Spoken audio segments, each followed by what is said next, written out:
남북 코리안 대땅뜨 및 기후변화 공동 대응이라는 주제로 International Symposium Inter-Korean Green Detente and Joint Response to Climate Change will begin shortly, and thank you all for attending this symposium. First, I'd like to introduce myself. My name is Park Myung-ja, professor at the Department of Environmental Horticulture of University of Seoul, and I'm the host and MC of today's symposium. 오늘 심포지엄은 현 정부의 국정과제인 Today's 남북 symposium 그린 대땅트 is 구현과 세계적인 held 기후위기 속에 to realize 한반도의 Inter-Korean Green 기후변화 Detente, 공동 which is 대응 one of the 방안을 current 모색하기 government's 위하여 agenda, and explore 정부, ways for 민간, joint response to 학계 climate 간의 change on 충분한 the Korean 협력과 Peninsula 소통을 amid 통하여 global 더욱 crisis. 성장할 수 있는 And we will 시간이 되고자 explore 자리를 ways 마련하게 되었습니다. through discussion 이번 with the 심포지엄은 participation of the 아프코 government, 및 private sector, and the symposium is participated by international organizations such as Asia Forest Cooperation Organization, GGGI, and organizations related to forest from 4 countries, Cambodia, Laos, Myanmar, and Vietnam, with which Korea is conducting forest cooperation, including REDD+ and ODA. This symposium is held in hybrid manner, both on-site and online, through YouTube channel, and simultaneous interpretation will be provided in Korean and English. If you need translation, please use the interpretation function, Korean for channel 1 and English for channel 2. Today's symposium will be composed of the declaration of symposium opening, conduct of ritual, introduction of designated guests, congratulatory remarks, and welcoming remarks. There will be commemorative photo session. Before we begin, I'd like to express my deepest condolences to victims and their bereaved families of recent Itaewon accident, and I wish rapid recovery of those who injured. Now, let me begin the International Symposium on Inter-Korean Green Detente and Joint Response to Climate Change. First, there will be a national ritual process. Please stand up and face to the flag in front of you.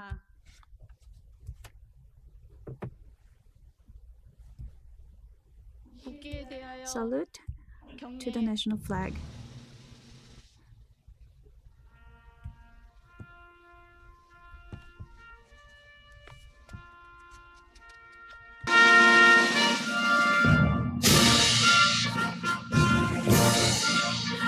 나는 자랑스러운 태극기 앞에 I pledge in front of proud Taeguk flag allegiance to the Republic of Korea for the eternal glory of the country, liberty and freedom to the Republic of Korea.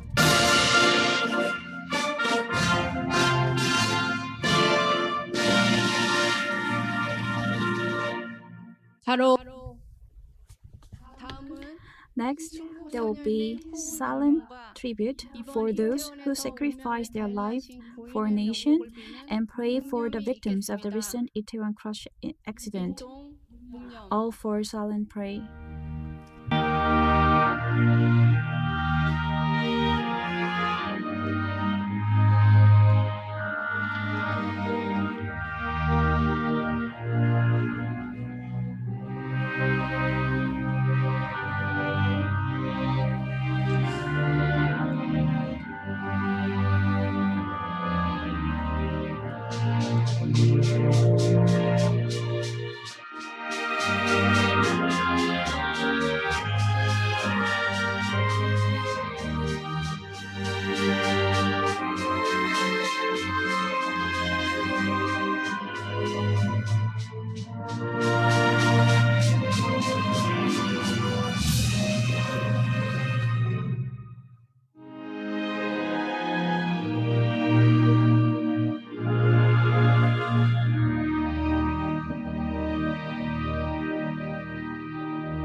Ready, front. Please take a seat.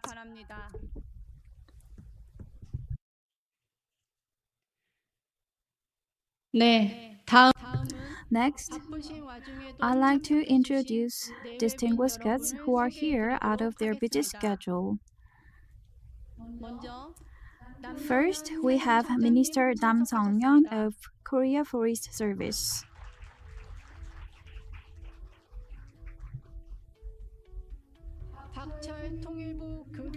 Park Chul, head of Inter-Korean Exchange and Cooperation Office of Ministry of Unification, is here with us. We have President Seo Soon-tak of University of Seoul.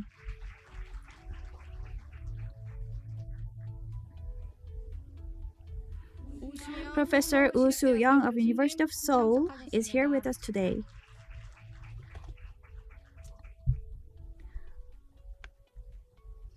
We also have Professor Chung So-young of Korea University.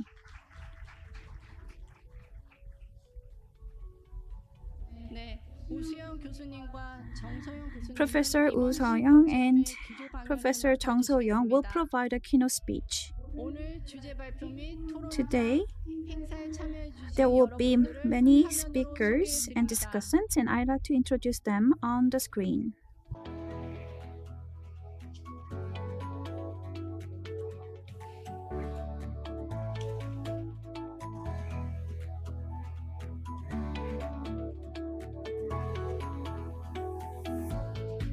네.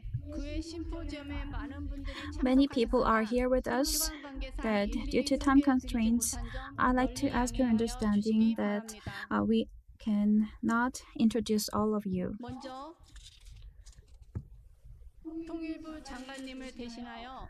First, I'd like to invite Director Park Chul of Inter-Korean Exchange and Cooperation Office of Ministry of Unification, who will read the congratulatory remarks instead of the minister.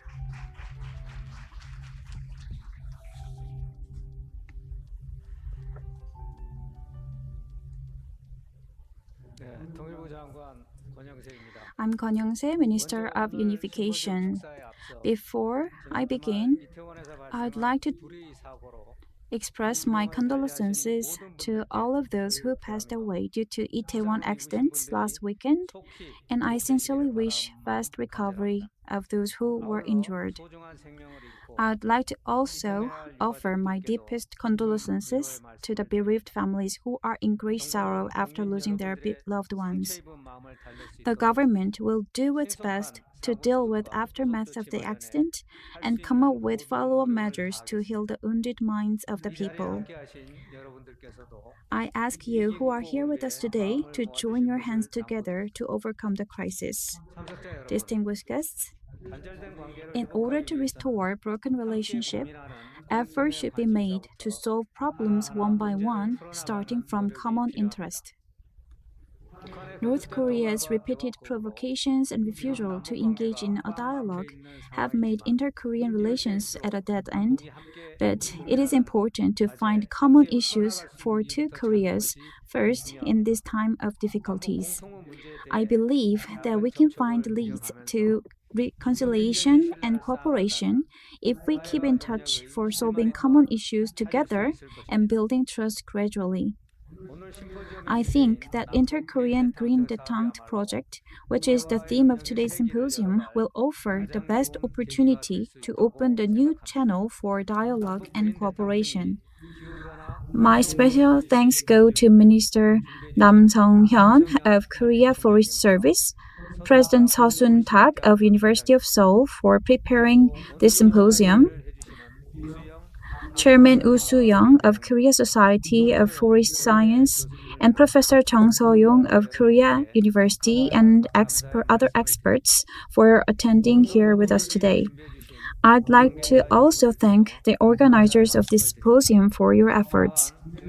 In addition, I'd like to thank Global Green Growth Institute and the government officials related to Forest Department from 4 departments including Cambodia, which are a member of Asian Forest Cooperation Organization, officials from international organizations including Korea, Indonesia, Korea Mekong Forest Cooperation Center, and audiences who are joining with us today with great interest in climate change and unification. As domestic and overseas experts in climate change and inter-Korean cooperation, cooperation are gathered here today, I hope that practical alternatives in relation to joint response to climate change can be explored. Distinguished guests, the climate change and ecological crisis we are experiencing now are serious issues that threaten the lives of residents both in South Korea and North Korea, regardless of regime and ideology. Even though we are divided, the issue cannot be said to be a problem of one side, either South Korea or North Korea, as we share geological and ecological environment on the Korean Peninsula.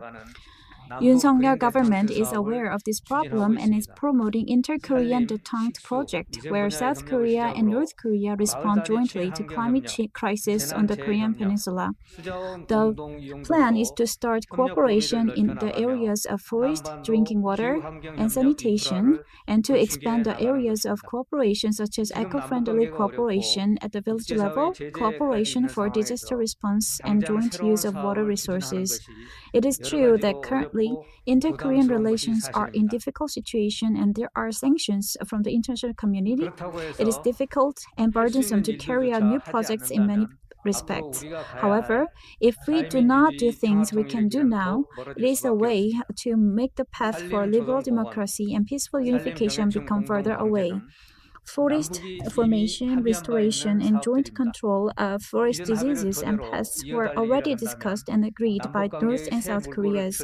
If we keep moving based on existing agreement, we can be a good starting point for a new channel for inter-Korean relationship. As North Korea is also seeking cooperation from the international community, there is enough room for inter-Korean cooperation. As experts from private and government are gathered today, I hope that there will be various ideas and measures to prepare for and implement inter-Korean detente in a fruitful way. I hope that officials from private and international organizations will find ways to support our journey. The government will also provide full support. In addition, I'd like to ask North Korea to review and respond to our proposals. Thank you. 네, 좋은 말씀 Thank you very much 감사드립니다. for your congratulatory remarks.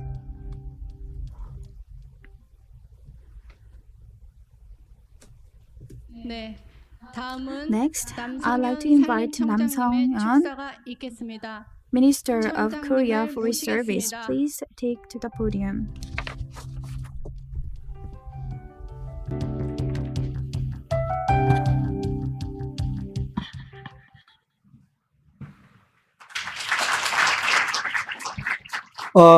여러분 반갑습니다. Hello everyone, I'm very glad to see you. I'm Minister Nam Sung-yeon of Korea Forest Service. 산림청과 우리 With 통일부 KFS and the Unification Ministries are jointly hosting this symposium, and also the University of Seoul is organizing this symposium, which is the International Symposium on Inter-Korean Green Detente and Joint Response to Climate Change. And this is all the meaningful for me. And once again, I would like to thank all the participants. In particular, on behalf of the Minister of Unification, Mr. Park Cho, the Deputy Minister for Inter-Korean Exchange and Cooperations, is with us. Thank you for your attendance, and also Professor Chun So-young. Thank you, and also I would like to thank Professor Soo-young of University of Seoul, and also in relation to the regulations and law on forest, he has outstanding knowledge, and also actually he's supposed to be on board to fly to the COP27, but he's going to deliver the keynote speech. Professor Chung So-young, thank you very much for being with us. And also all the attendees and also the participants from home and abroad who are joining us online, thank you as well. As you can see from this topic, indicates recently the mega issues of the world are, just to name a few, is climate change and climate crisis. Second is biodiversity. And the third is including UN's SDG to promote the sustainable urbanization, and we need to ensure the sustainability. So the sustainability is another mega trend, and how we're going to make the green world and green Korean Peninsula. I think these mega trends are well captured in our symposium today. While I was serving as a public official, and I had a chance to visit the north, and I have opportunity to plant trees and also saw the deforestation there. And also I visited China, and also I saw the deforestation there as well. So if the tension between the two Koreas releases or mitigates somewhat, then all Korean nations must join forces to make our forest greener.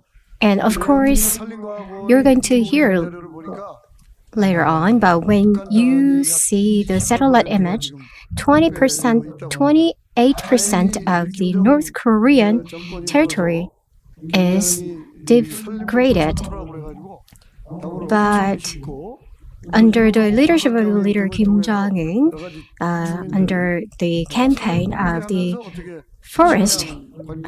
afforestation war or battle, they are making best efforts to make North Korea greener. In the Gangwon, the Gojong area, and also Cheolwon, and also the Paju city, although they are having different characteristics, but based on the North and South agreement, under the premise that the two Koreas' relations get better, we would like to reforestate North by supporting with the seeds and seedlings. And also, we are preparing to control the prevention of pests and disease spread. And also, we have set a NDC, and about 11% will be contributed by the forest sector as a carbon sink. So not only the forest in Korea, but also in overseas, including North Korea, must consider together how to cope with this climate change and all the issues at hand. So these will be the topic for our discussion for today as well. If the inter-Korean relations get better, of course, forest sector is a non-political realm, so we can greatly contribute based on the solutions that will come from this symposium. If you share your good ideas and opinions during your presentations and discussions, then we can restore the degraded land of North, and we can jointly also implement the RED Plus as well. So I would like to thank all the attendees, and I would like to thank all the members who made a lot of efforts to organize this meeting, and thank you all online participants as well. Thank you. Thank you very much. That was the congratulatory remarks from the Minister Namyeon Songhyun.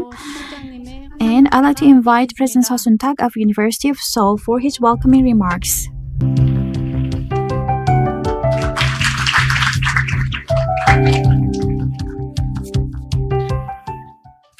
예, 안녕하십니까. 서울시 Good afternoon. I am President Seo Sun-tak of the University of Seoul. 저희 대학에 모시고 오늘 학술 행사를 했어야 되는데 First, 저희 대학이 due to the 호텔에 모시게 a 돼서 college entrance exam that is taking place at our preparation for this SAT exam at our university, we could not invite you to our university. So I would like to ask your kind understanding for that.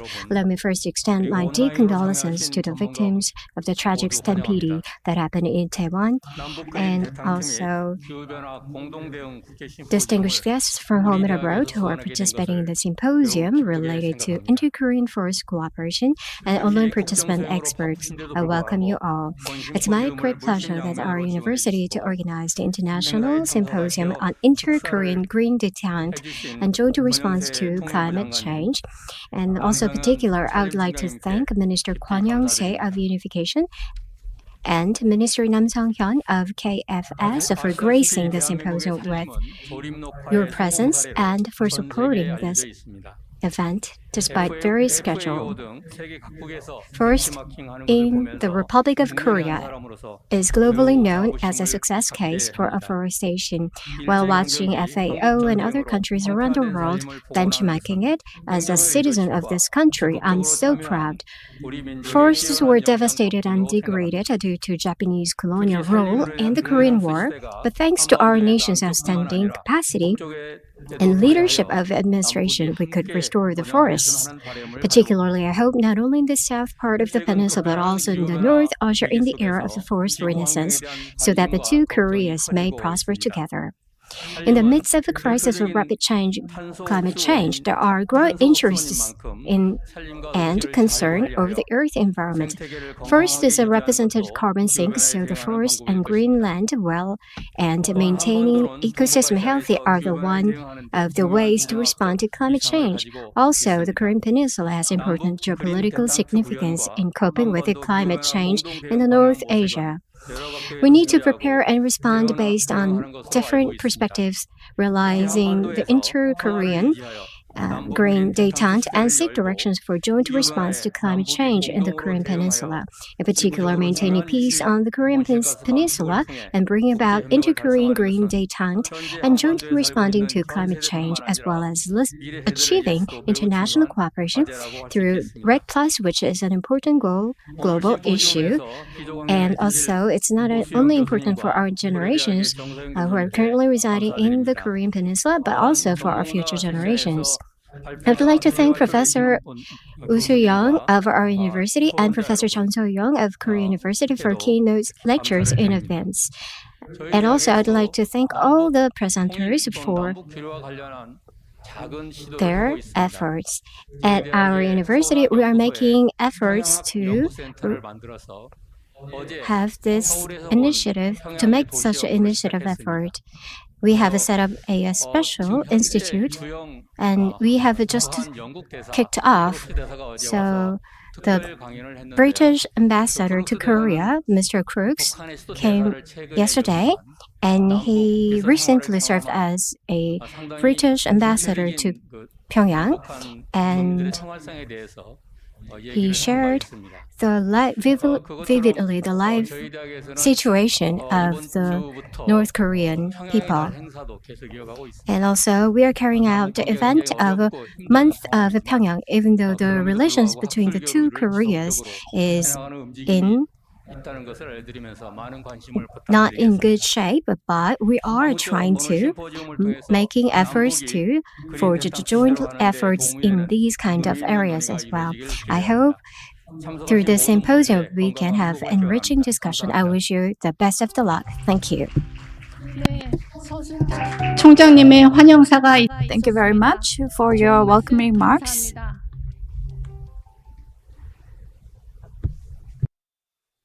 네. Next, we will have a photo opportunities together. So I'd like to ask all distinguished guest speakers and discussants to come up to the podium for group photo.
네, 고맙습니다.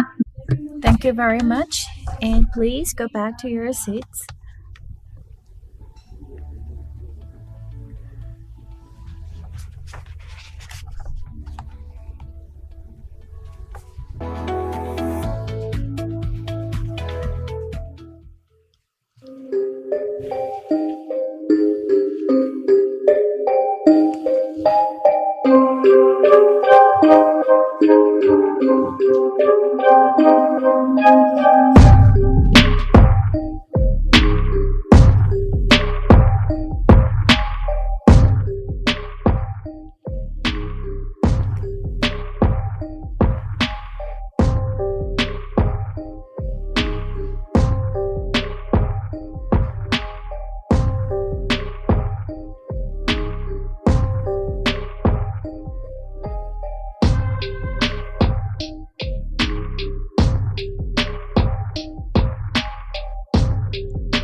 네, 기존 산림청에서 수행 So that was the video about the forest.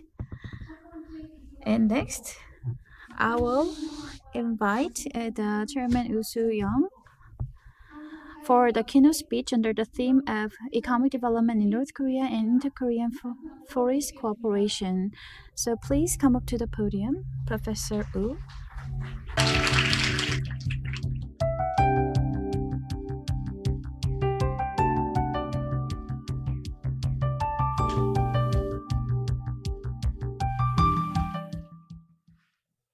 네, 안녕하세요. Good afternoon, everyone. I'm Woo Soo-young. Thank you for your kind introduction, and thank you for inviting me to this important symposium. Thank you very much, Minister, and thank you, President Seo Soon-tak of University of Seoul, and thank you, Professor Chung from Korea University. My presentation is related to the other professors, and it is based on other professors' idea as well. So I'd like to talk about the economic development in North Korea and inter-Korean forest cooperation. And the current status of the North Korea's forest status is well known and well recognized by the Forest Service of Korea.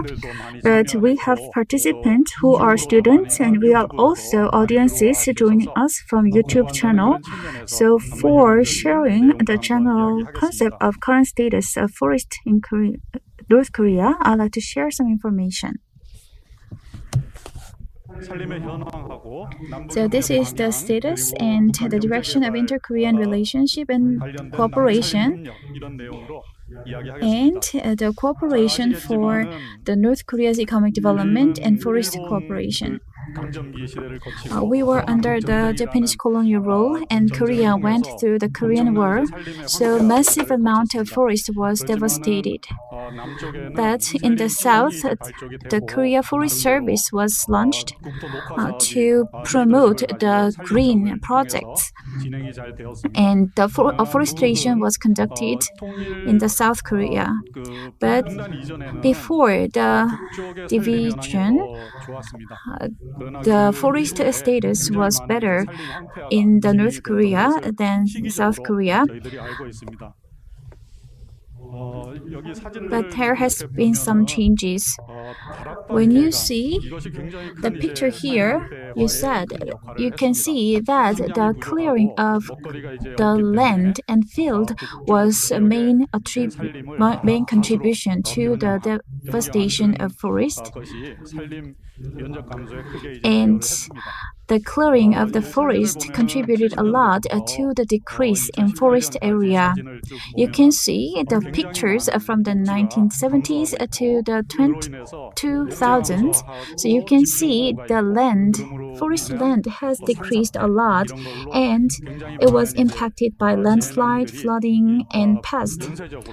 And a series of diseases and disasters occurred in the North Korea. So it creates the vicious circle of the forest. But when we need to create the forest, we need to create the virtuous circle, but the vicious circle is created that leads to the devastation of the forest, and the land will be more vulnerable to flooding and landslide, and it can cause many casualties and the loss of land. So it is a kind of vicious circle regarding the forest degradation, and it is also linked with the economic difficulties as well. As you may know, the collapse of cultures, and it was introduced in 2015. And Gerald Diamond, the writer of book, also the author of Gun, Germ, and Metal. And with the continuation of the COVID-19, I read the book one more time.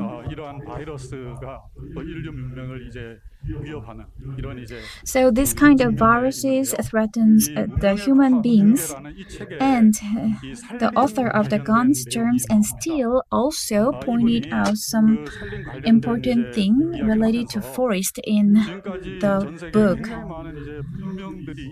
And there were many cultures around the world, and some thrive and some collapse. And there were many examples introduced in this book. And Mayan civilization disappeared. That was the collapse of representative example of collapse of civilizations. There were many reasons behind the collapse of the civilization, and this book pointed out the environmental issues as one of the reasons. And there are many civilizations that will collapse in the future. The first one is Rwanda, and second one is IP, third one is China, and fourth one is Australia. Those countries were introduced as an example for the potential collapse. As you know, this is the picture of IT, and the right side is Dominican Republic. They are in the same island, under the same climate influence, but here is the national border, and the right side is Dominican Republic, and the left side is Haiti. And there is no trees in the Haiti. Dominican Republic is well known for the forest, very thick forest. They were under the dictatorship, and the dictatorship was criticized a lot. But on the other side, thanks to the dictatorship, the forest was protected. And it pointed out that the country Haiti is under a great threat. The reason why I point out this one is that North Korea and South Korea are under the similar situation, because the climate circumstances is very similar. Temperature and precipitation are almost similar between the two Koreas, but the forest state is very different between the two Koreas.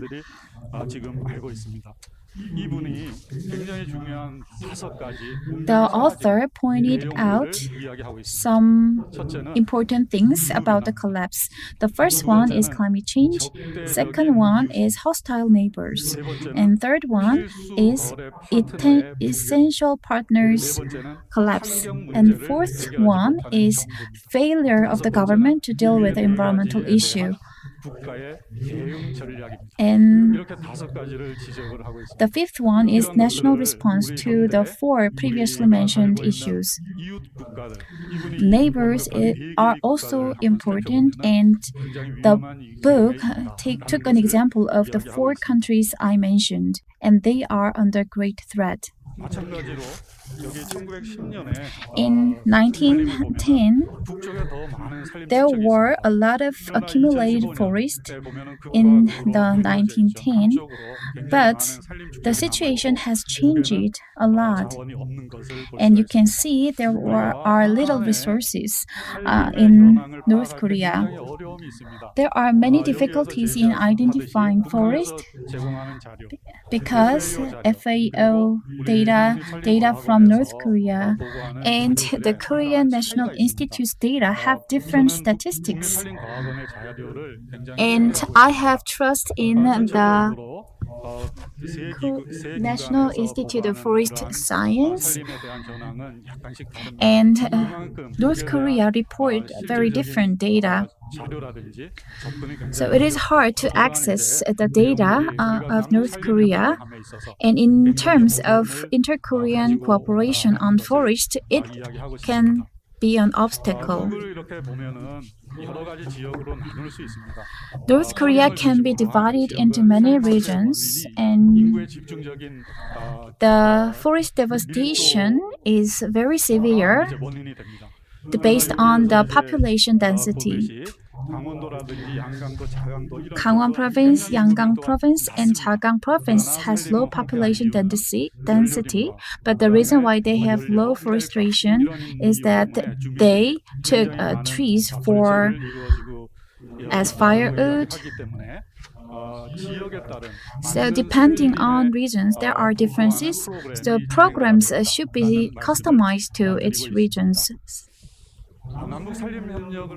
When we promote inter-Korean cooperation on forest, sustainability is very important.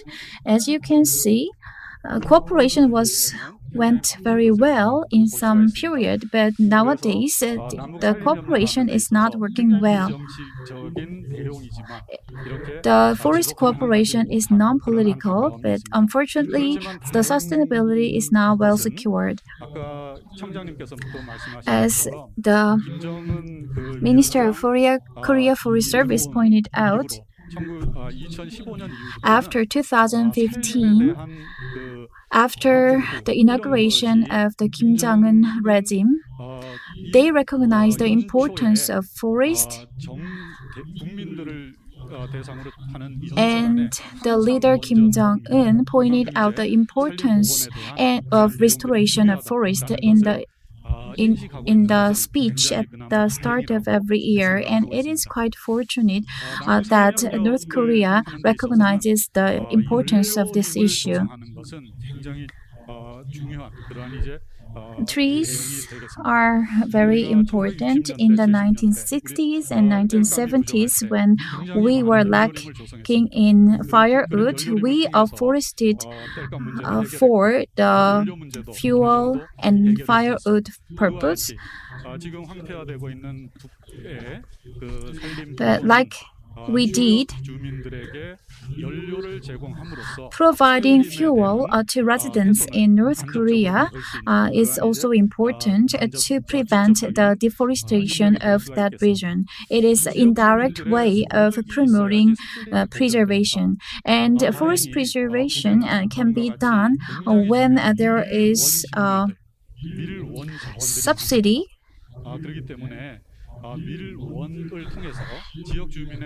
and the forest related to industry and that could secure the household income of the residents is also important to preserve our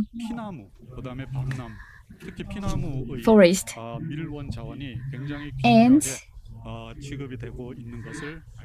trees are treated as important. Akashi and nut trees were also important. And let me talk about the medicinal plants, which are rare in South Korea, which are also abundant in North Korea.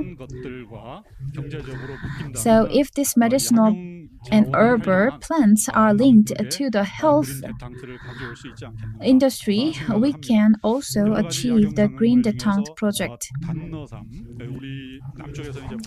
And the yellow ginseng and the berries and other manchu cherry fruits are readily available in North Korea. Except for Pyongyang, other regions in North Korea are in very serious situation. The lights from the sea is from the squid fishing vessels, and other areas are in dark state. And this picture shows very difficult situation of power supply in North Korea, electricity supply in North Korea, and we can see that the situation in North Korea is very bad. So we need to cooperate in the field of forestry to secure some incomes for North Korean residents. There are many values that can be expected from the North Korea's economic development and inter-Korean cooperation on forest. The economic development in North Korea will increase the income of North Korean residents, and it will lead to the win-win situation for both Koreas. As Germany case, this kind of cooperation will lead to a better cooperation.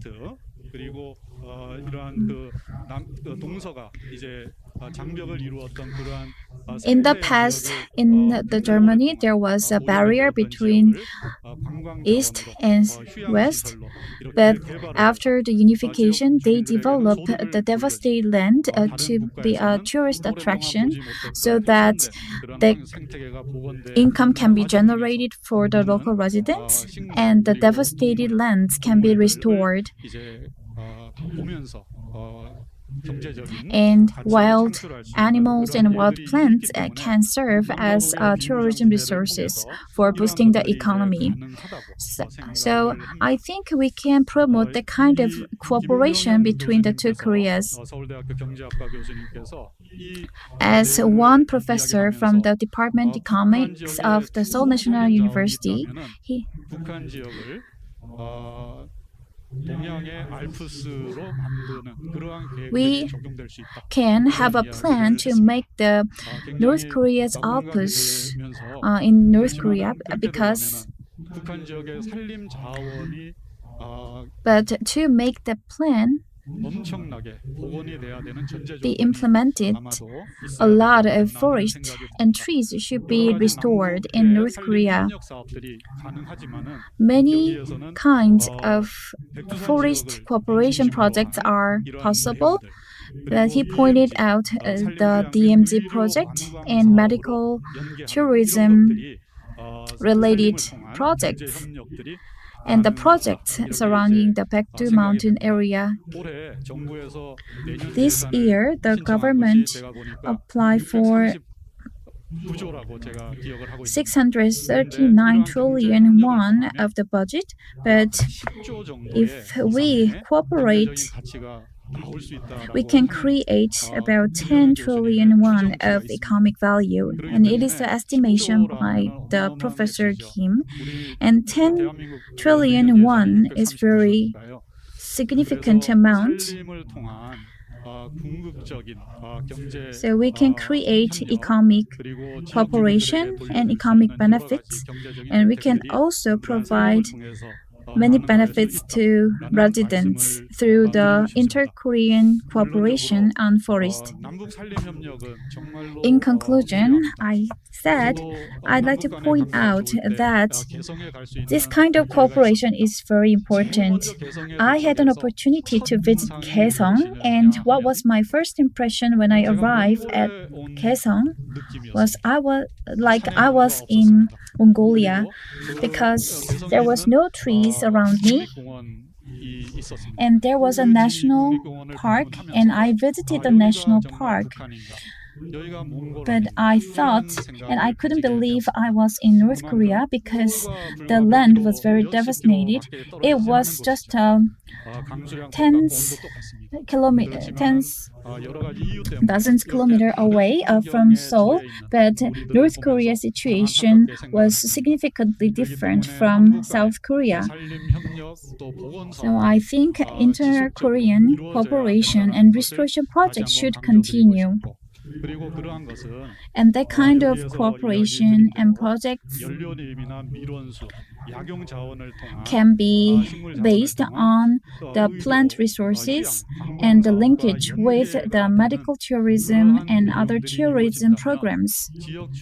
And in that case, this kind of cooperation will return many economic benefits to the local residents.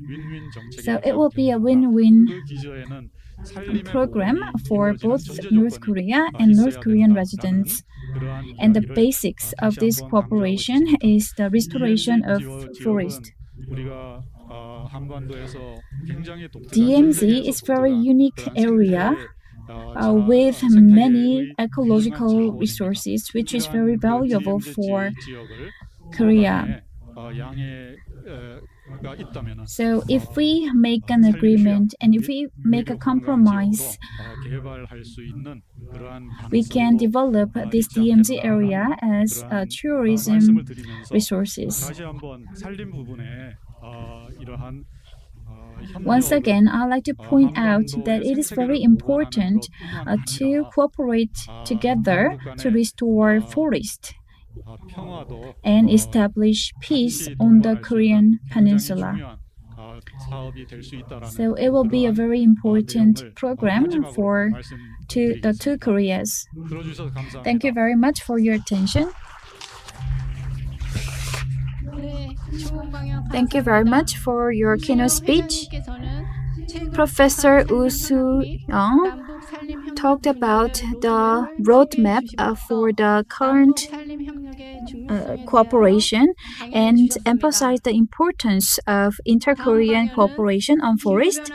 Next, Professor Chung So-young will make a keynote speech under the theme of Joint Response to Climate Change and Application Plan of REDD+.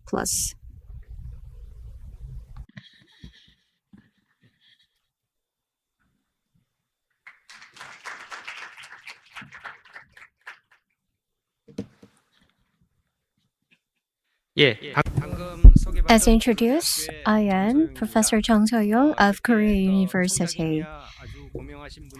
Many renowned people and experts, including the president of the University of Seoul, are here, and also we are in a really stark reality, and we are dealing with a very important topic today, and it's my honor to have this opportunity to present you today.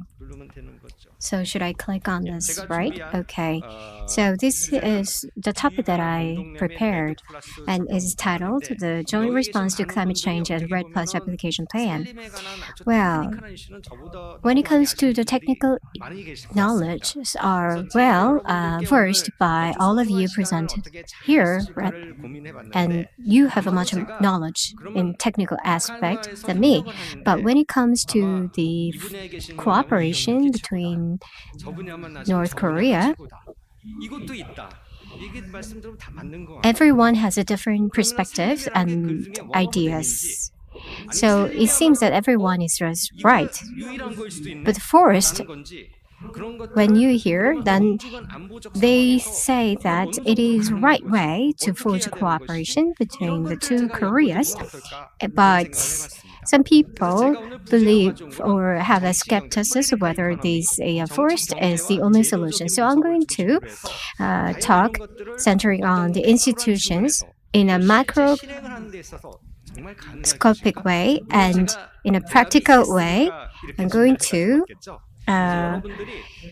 talk to you that all these kind of solutions will pay off. So I'm going to talk about that, and some of the documents that you're going to see and that you're going to agree that these will be the right solution for that. And I agree, and you will agree as well. Well, why I'm so confident? I'm not forest scientist, but I am the law expert and international relations. Usually, over the past 25 years, I have been working on the topic of the climate change with the government officials and other academic arena as well.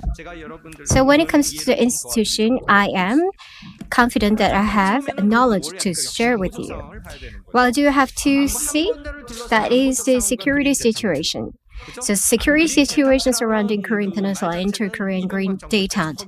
The Green Detente was first introduced as a word during the Lee Myung-bak administration. So back then, it was a very fundamental concept to forge cooperation between the two Koreas. So in order to achieve the cooperation on the forest, we should not only confine to the two Koreas. We have to see the surrounding power of the Korean Peninsula, like China, Russia, Japan, and also the United States. So this stark reality of Korean Peninsula and is that we have to also consider the Chinese and U.S. tension and the Ukraine and Russian war. But when we only talk about the forest and cooperation into Korea, and if we consider only the two Koreas, then we are going to be frustrated to saying that a government is lagging its effort or maybe the direction is wrong. So to break out of this frustration, we have to consider all this macroscopical view. So we have to also consider the balance between the stark reality of a security situation and the cooperation through soft issues. So we have to have this kind of a context in mind to see these kind of issues, as I've mentioned. So we have to think about conceptually the security situation and inter-Korea's green detente. When it comes to power politics, they think about the two opposite sides, like equipping with warheads or even nuclear weapons. No, not that. We can forge the cooperative security as well. When we take a functional approach, it seems that we do always have the conflict, but as France and UK seems to be competing one another, but they have some of the EU as a mechanism that they can also supporting one another. So there is a cooperative mechanisms. If you send the parcel to others is because you can get the same charge. Why? Because of the universal charge is applied. What I want to say is that we do have a balanced perspective. So when we talk about this green detente between the two Koreas, we can have this balance of the two approaches. Now we're talking about climate change. So when we think about the cooperative security, then what kind of a cooperation we can take? First, we need to have a common agenda to forge cooperation. In this respect, the climate change is a good agenda to forge cooperation. If you consider about the severe climate change then as a joint issue, then we need to forge a cooperation to survive. So when the climate change issue is too serious, whether the two Koreas are in confrontation, then in order to survive, the two Koreas could cooperate. And also, there will be a room for the coexistence and as well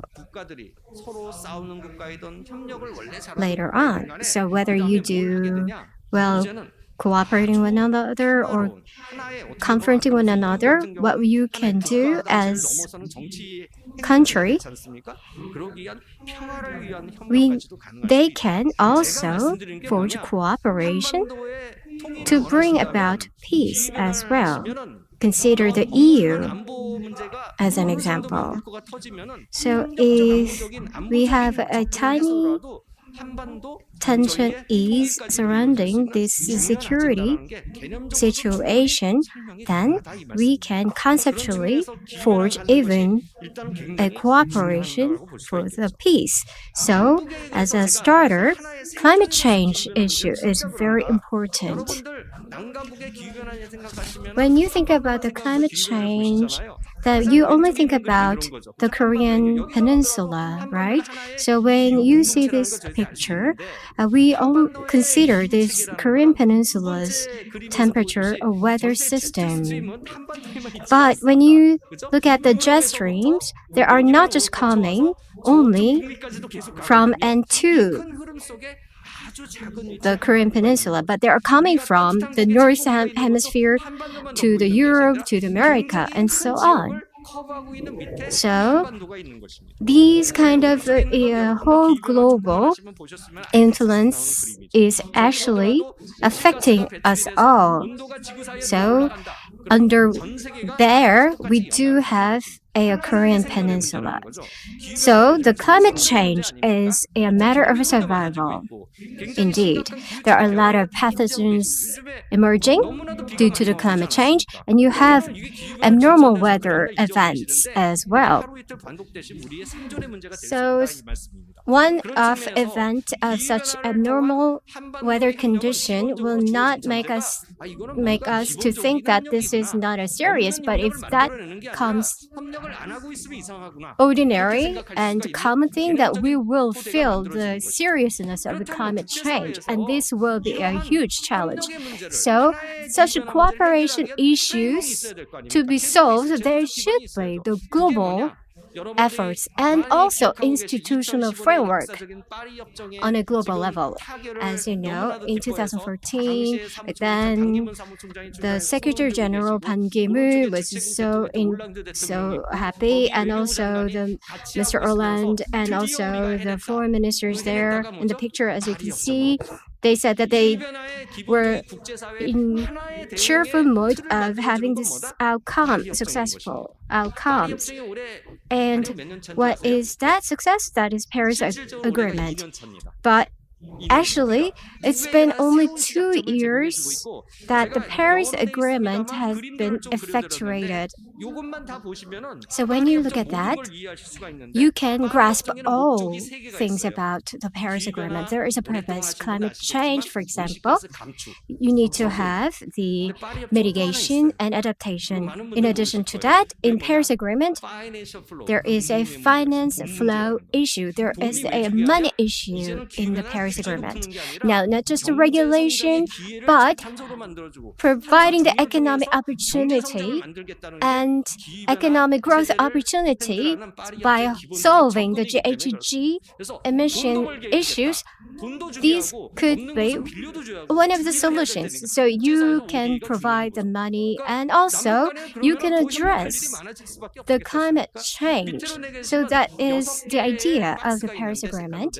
And you have this 6 colored box under here. First is a mitigation, adaptation, and there are 3 others. They are finance, resources, technology, capacity building, and so on. By combining on that, we said that the meet implementation. So in order to achieve the economic growth, what do you need? First, we have achieved the economic growth based on the afforestation. The forest means the technology, right? But technology alone will not guarantee the economic growth nowadays. You need financial resources. So the financial resources has become top priority. That's why the financial resource is very important. And when it comes to developing countries, they cannot do themselves. So the advanced countries with capacity need to help, and that is called capacity building. How we combine all these well, then we can achieve actually the Paris Agreement goal. And when you look at the far left, there is a transparency. So what that means is that we need to share the knowledge and information. So, as President mentioned, he mentioned about the NDC.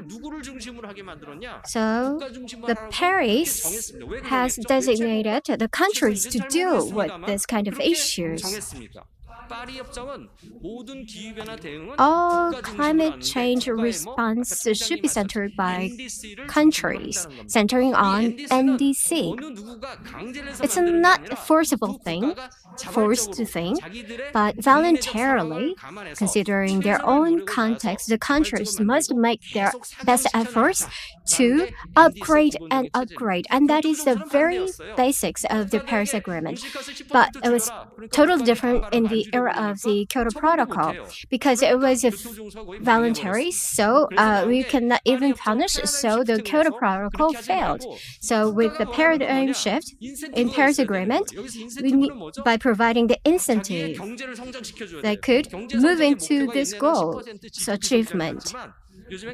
what is incentive nowadays? That is a economic growth. So you have to reduce the GHG to get a lot of economic incentive. Then how? Then you have to have technology. In order to distribute the technology, what do you need? You need money. So the private sectors and the public sectors are together doing or making their efforts, then you can achieve the goal, right? It sounds so persuasive, isn't it? And that is true. So when you think about Brazil in terms of climate change, what comes to your mind? Yes, Amazon. That is a potential of the GHG to influence the technology. When you have this up here, then you have a plus price, and when you go down, it is a negative price. Why? Because electricity prices can be lowered with high technology.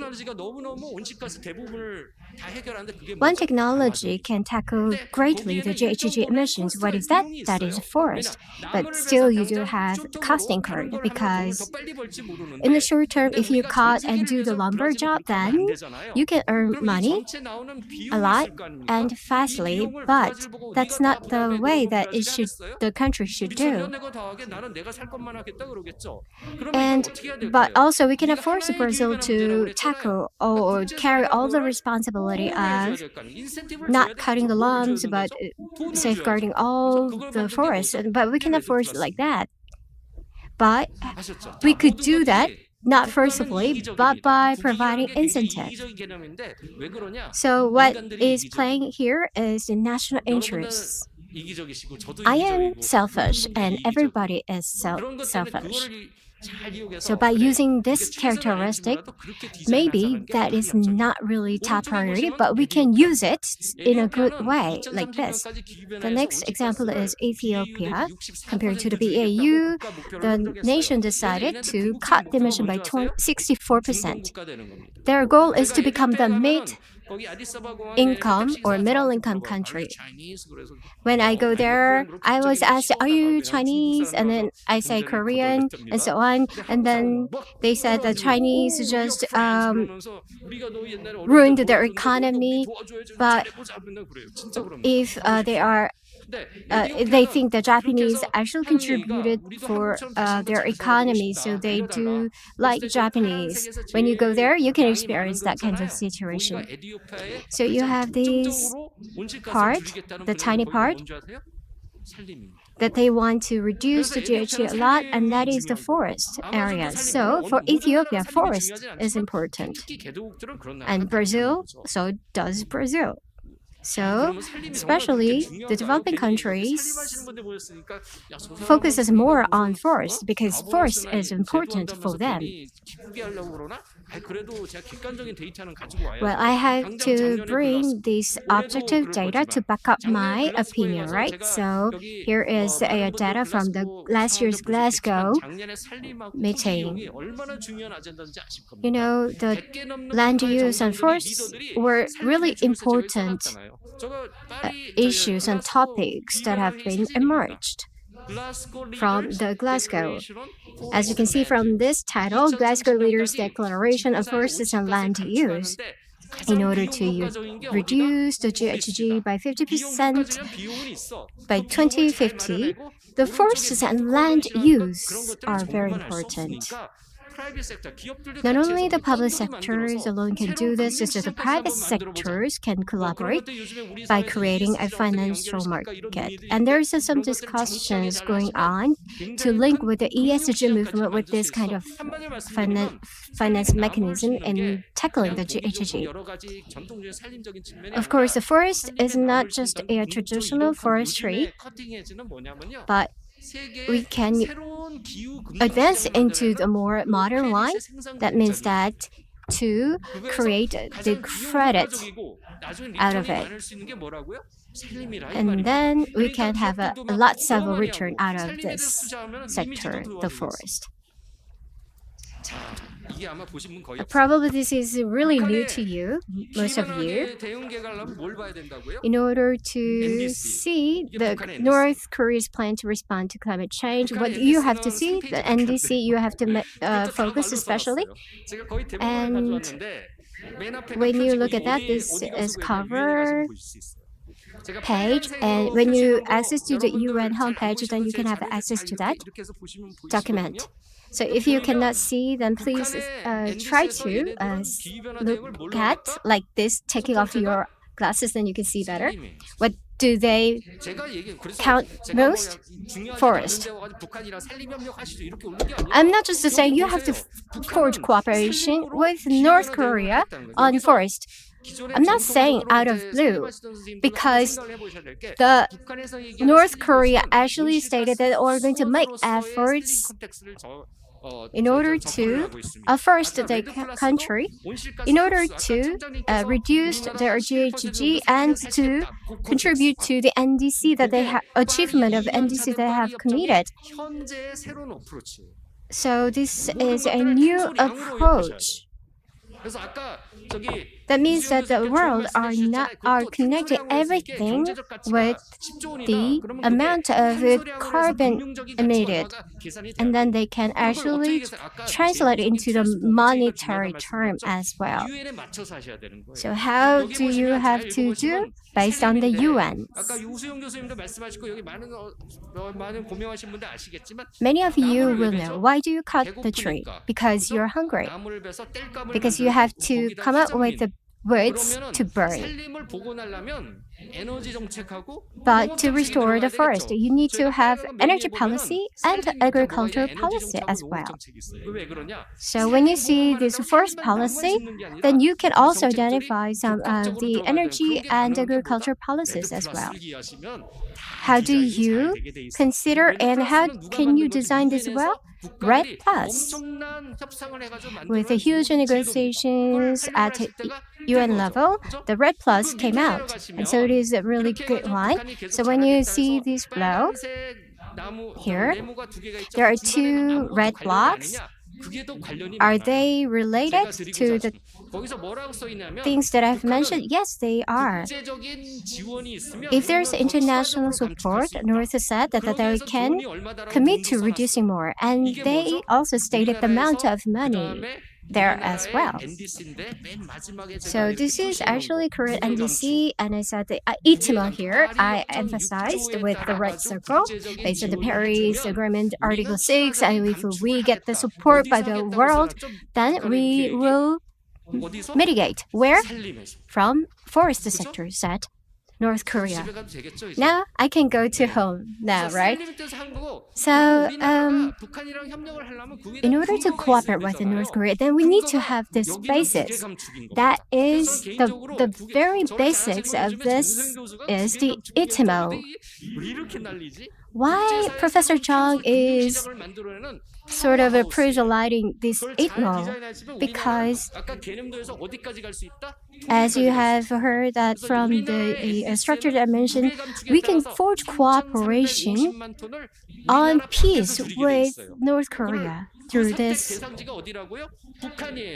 Then we have to design not based on the South Koreans' direction, but we have to use this global one by using the ITMO, because ITMO, in order to achieve the NDC, we need to go to overseas, but we can utilize this in the North or cooperate with the North. So actually, the countries' cooperation can be based with the Paris Agreement Article 6 mechanism, as you can see here. And when you look at the rule books, then you can utilize them to back up your basis to forge cooperation with North Korea and other countries. And this is an open document. So so you can have access freely as well. This is rule book of Paris Agreement. Maybe this is a little bit difficult for you to understand, but by the end of the year, I think we're going to publish a sort of a rule book, introduction or overview book that will tell you about a simple and brief overview of the rule book in plain terms at the end of the year. So based on the Paris Agreement Article 6, there are some of the steps that the Korea must take. So forest is really important, so we need to forge cooperation on forest, right? And you have ITMO in Paris Agreement. That is a transferred mitigation outcome. So you have to produce this ITMO. So when you do the business outside the country and then you reduce the amount of the GHG and then you can have this amount of ITMO and so on. So all of these must be matured from now on. And what developing countries must do for the forest sector, the red plus should be the basis. There is inventory in the north, so you take this and then we can transfer it to ours. And these mechanisms are well described in the Article 6 of the Paris Agreement. Not only that, we have to even report to the UN, and that is the 3 steps that is required. So here's Article 5, as you can see here. Well, actually, the red plus is in the Article 5, so that's why you need to know the Article 5. And then you have to transfer the mitigation outcome based on the Article 6. And then you have to report to the UN, so you have to know about the national law policy and Article 6 and Article 13 of the Paris Agreement. And also you have to control the speed. There are 2 red lights. One is a rigid security environment. Second, the strong UN Security Council's sanction. There's HS code for the tariff code. You know it, right? So the sanction bans all the trade that has this code. So then these. But the forest is actually free from this code. So you can have a cooperation in this field. So now when you look at the left side, when you cooperate, what you need to do, and I learned while I was growing up, and probably you did so, we have a great success story of deforestation, right? We can upgrade the Paris Agreement to 2.0 based on Korea's success story of the afforestation. So it could be some of the testbed to forge cooperation with the other countries. What's important for us before moving on to the whole global, North Korea, right? It's a multilateral forestry cooperation scheme. You can also cooperate on peace, but you can also cooperate on forest. We are actually in confrontation with the North. But how? By having cooperation on these 2 P's, I said right? And first, we can actually cooperate despite this stark security situation. Just going beyond North Korea, in Africa, Southeast Asian countries, as well as with South America, we can engage ITMO activity. So if you learn all about this in details, then I think you can actually achieve green detente. Actually, there is a good things in the Paris Article 6, and when you do that, and you could have a lot of ITMO. So, and after reporting to the UN, then you will be praised and so on. All these are viable. But now, we have a stark security reality. In this kind of situation, we need to regulate speed, though. These are the activities that I have carried out in Korea, so I just tried to come up with these pictures to show you some of the activities that I engaged. So there are huge potentials out there. So ultimately, these can serve as a foundation for the unification of the two Koreas. That's why I have analyzed economically and society and systematically. So if you are having more interest, then please visit to CS The Lab TV on YouTube. Thank you for your attention. 감사합니다. Thank you very much. Professor Chung So-young, who is also the chairman of Center for Global Climate and Marine Governance of Korea University, also pointed out the governance policies and inter-Korean cooperation on forest and the importance of our RED+. Thank you very much for your keynote speech. 다시 말씀드리면 남성현 산림청장님께서 바쁘신 관계로 Due to his schedule of Minister Nam Song-hyun of Korea Forest Service, he would make an excuse because he needs to leave earlier than scheduled. So please give him an applause.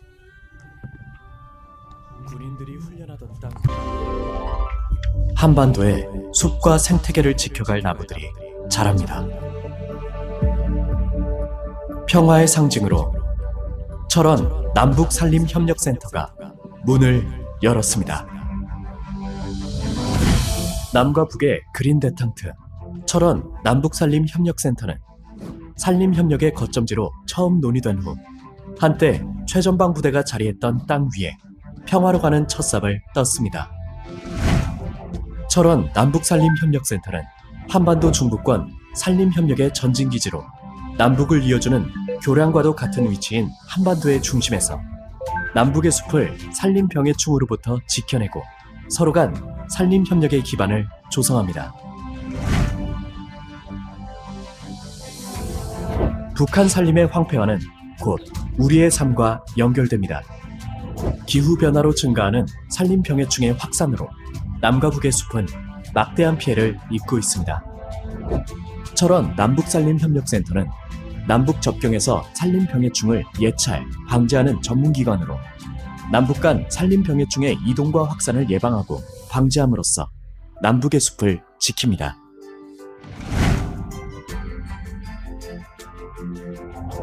철원 남북산림협력센터는 식용식물과 약용식물을 재배할 수 있는 임농복합 경영기술을 확보하고 축적함으로써 북한의 산림 복구와 함께 북한 주민의 삶의 질 향상에 기여합니다.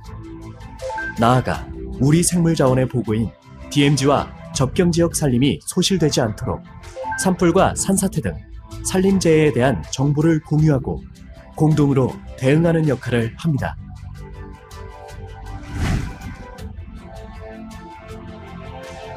철원 남북산림협력센터는 산림병해충 예방, 방제기술 개발 전문시설로 전문가를 양성하는 것은 물론 안보의 소중함과 평화의 가치를 전하는 안보 견학과 잠시 후 수업 체험 프로그램. 세션 1 Now we will soon begin the session 1 presentations soon. 철원 남북산림협력센터는 남과 북 모두가 상생할 수 있는 산림 공동체를 이룸으로써 국민과 함께 한반도의 평화를 만들어가겠습니다. 네, 다음 순서는 Next, we will have a session 1 under the theme of realization of green detente through inter-Korean cooperation on forest. But first, Professor Kwon Suk-do, National Institute for Unification Education, will make a presentation under the theme of implementation strategy of inter-Korean green detente.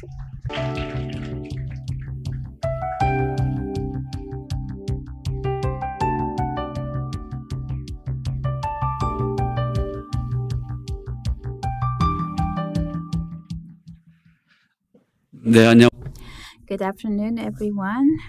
I'm Kwon Suk-do from National Institute of Unification Education. And when it comes to inter-Korean relations, I'm a researcher to deal with the subjects like inter-Korean cooperation and unification. And today I'd like to talk about how to develop the inter-Korean cooperation based on inter-Korean green detente.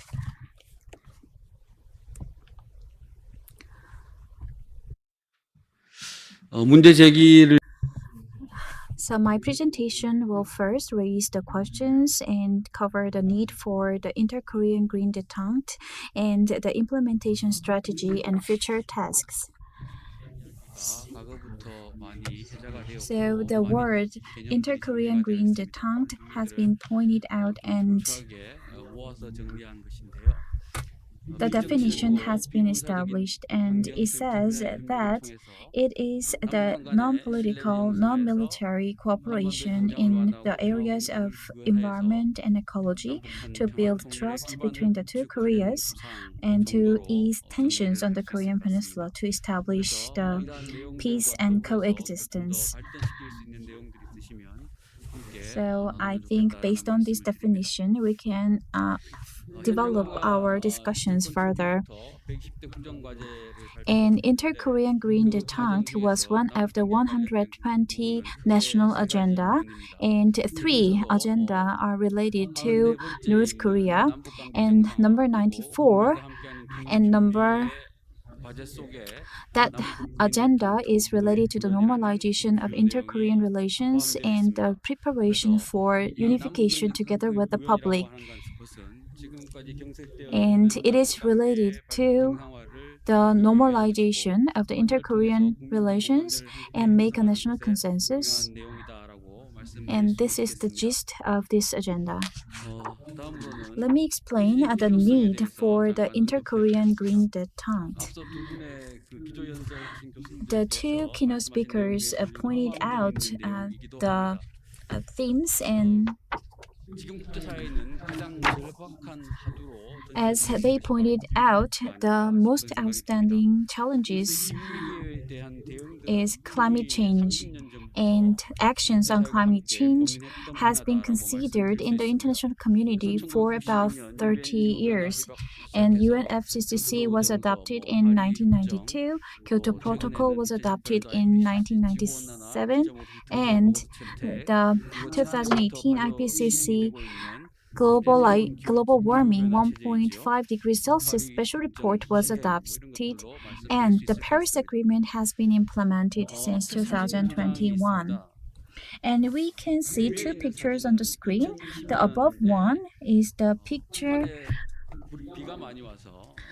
taken in 2020, and North Korea discharged the water from the dam, and it led to the flooding of a certain area of border area. North Korea is a water shortage country, and if there is any problem related to water in North Korea, it has an impact on South Korea as well. And the bottom one is the deforestation in North Korea And even though many efforts are being made, it is not sufficient. And we traces the the origin of the wild boar, and the African swine fever was originated from the wild boar from the forest in North Korea. So, in terms of climate action and climate change challenges, we should be under the same condition. North Korea suffered about 272 natural disasters from 1991 to 2020, and as South Korea and North Korea borders each other, geologically they influence each other. And given the circumstances and characteristics of the environmental issues, one country alone's efforts cannot bear fruit.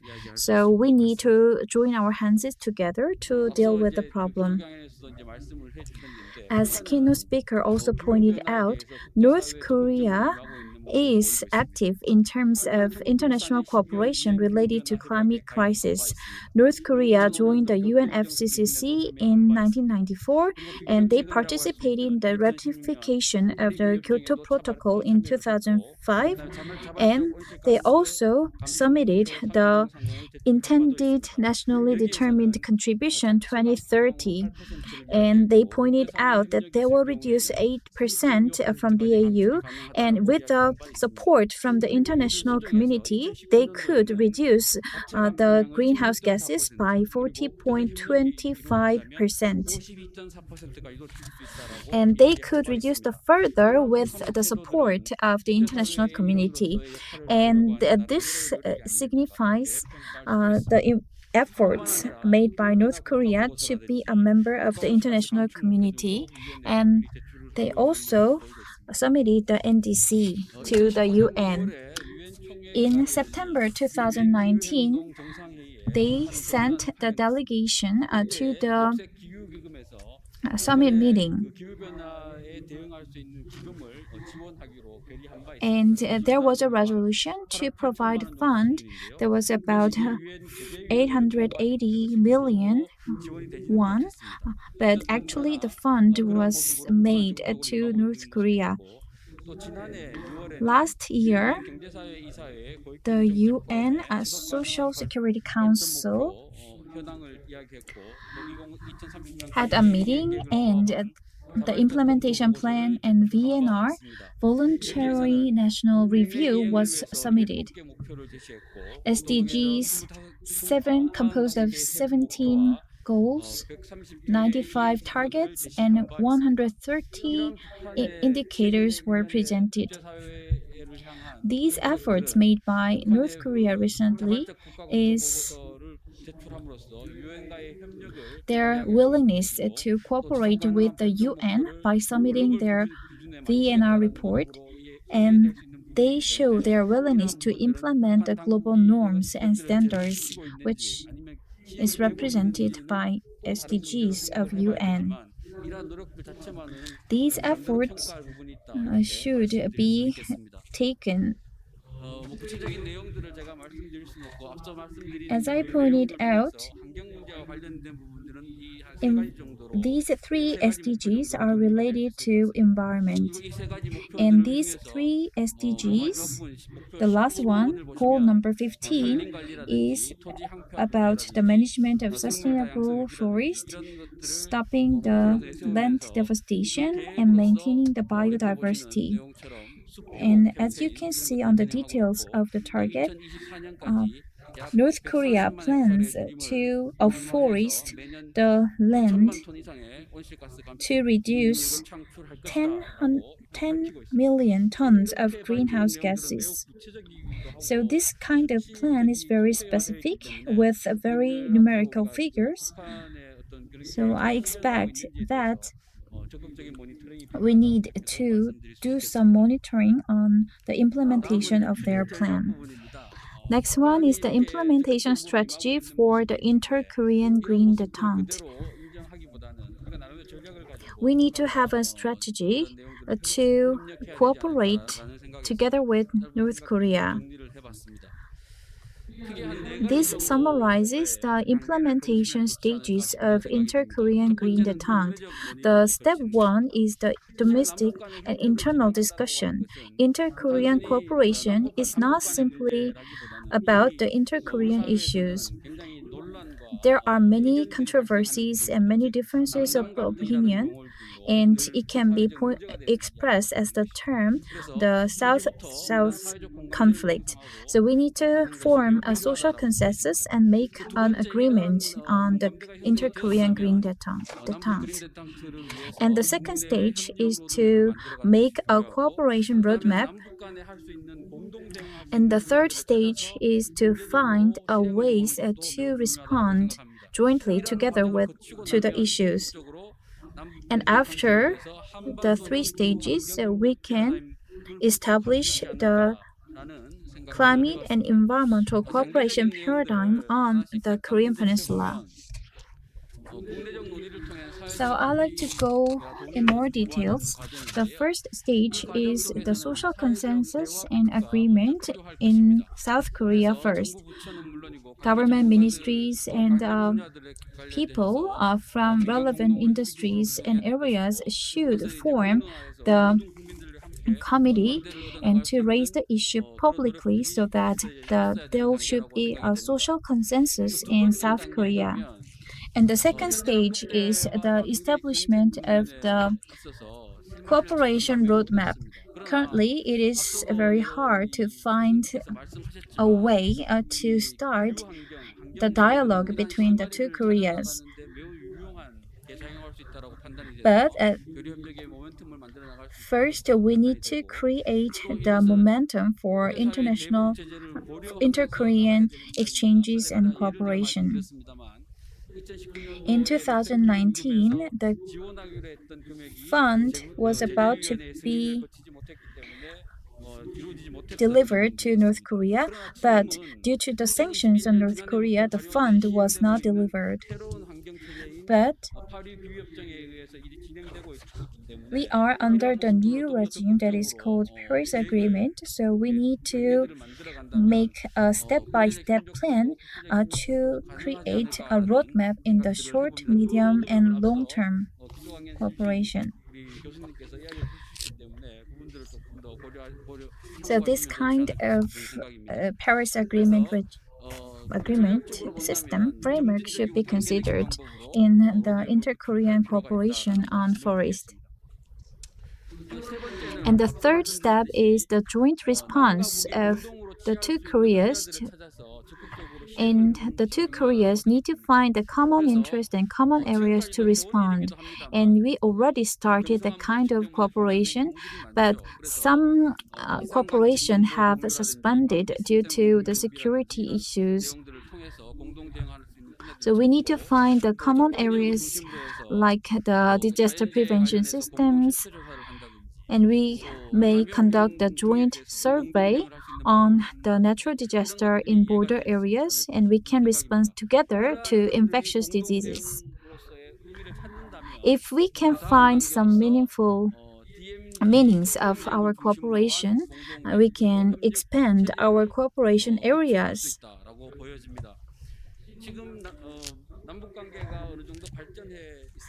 When inter-Korean relations was developed and was in good mood,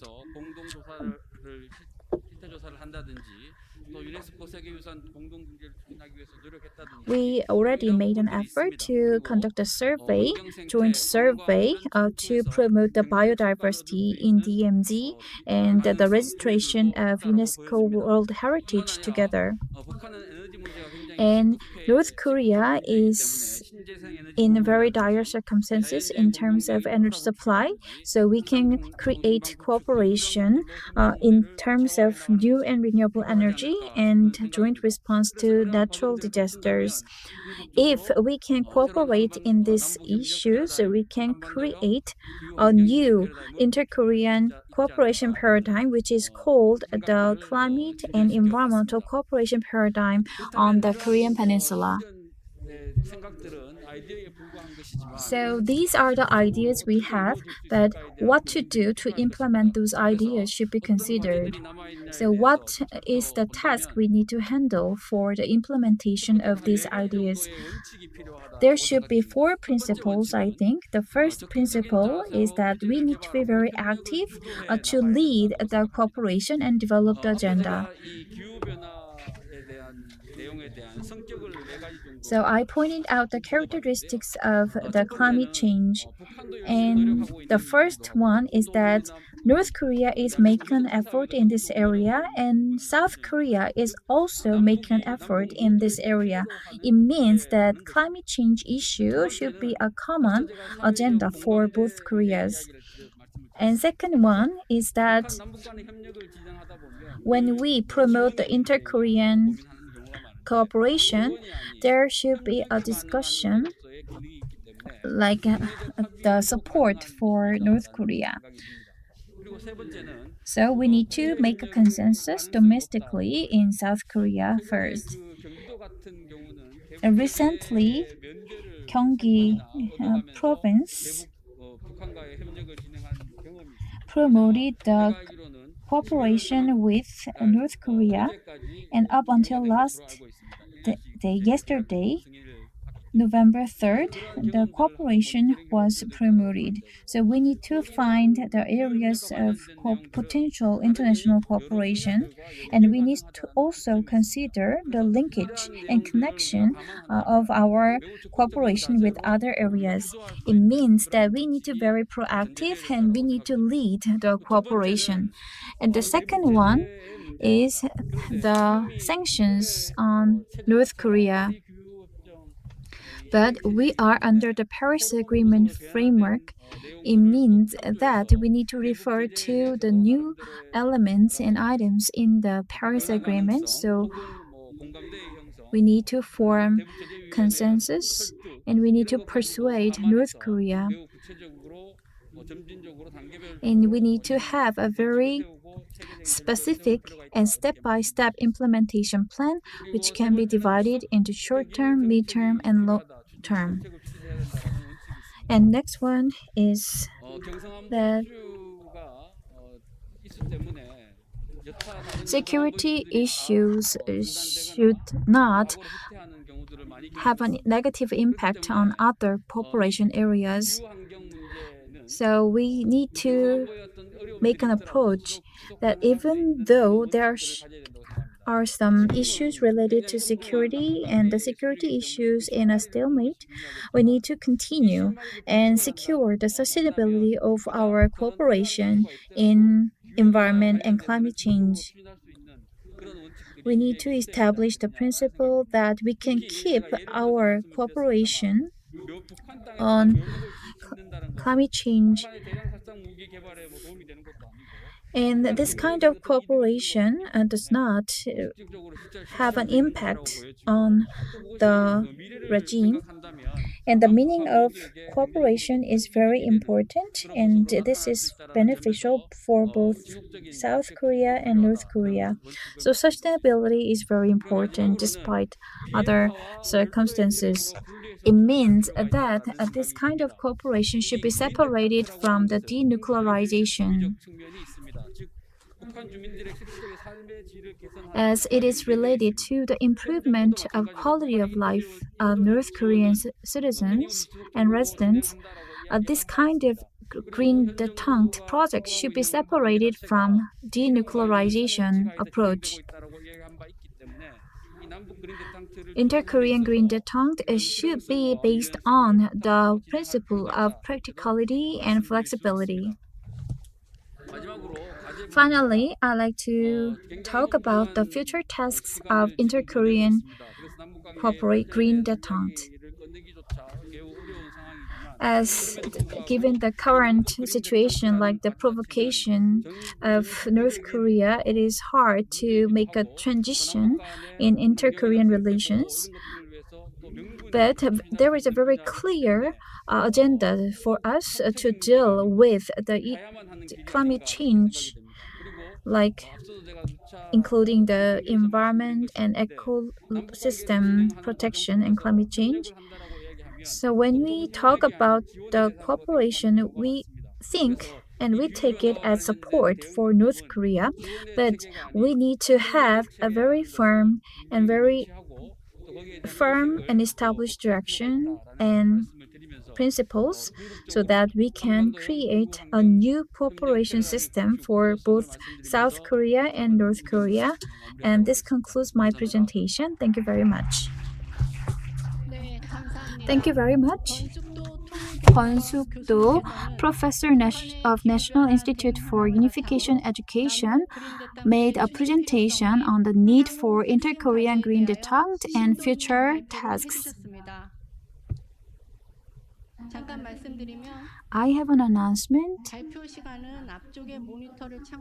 Please refer to the presentation time given to each speaker, and the second speech will be given by Professor Researcher Baek Sung-ho of Yonbyon University.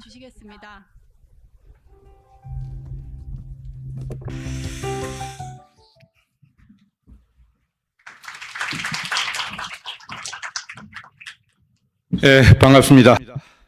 I'm glad to see you. As introduced, I am Professor Baek Sung-ho of the Chinese Yonbyon University. Today,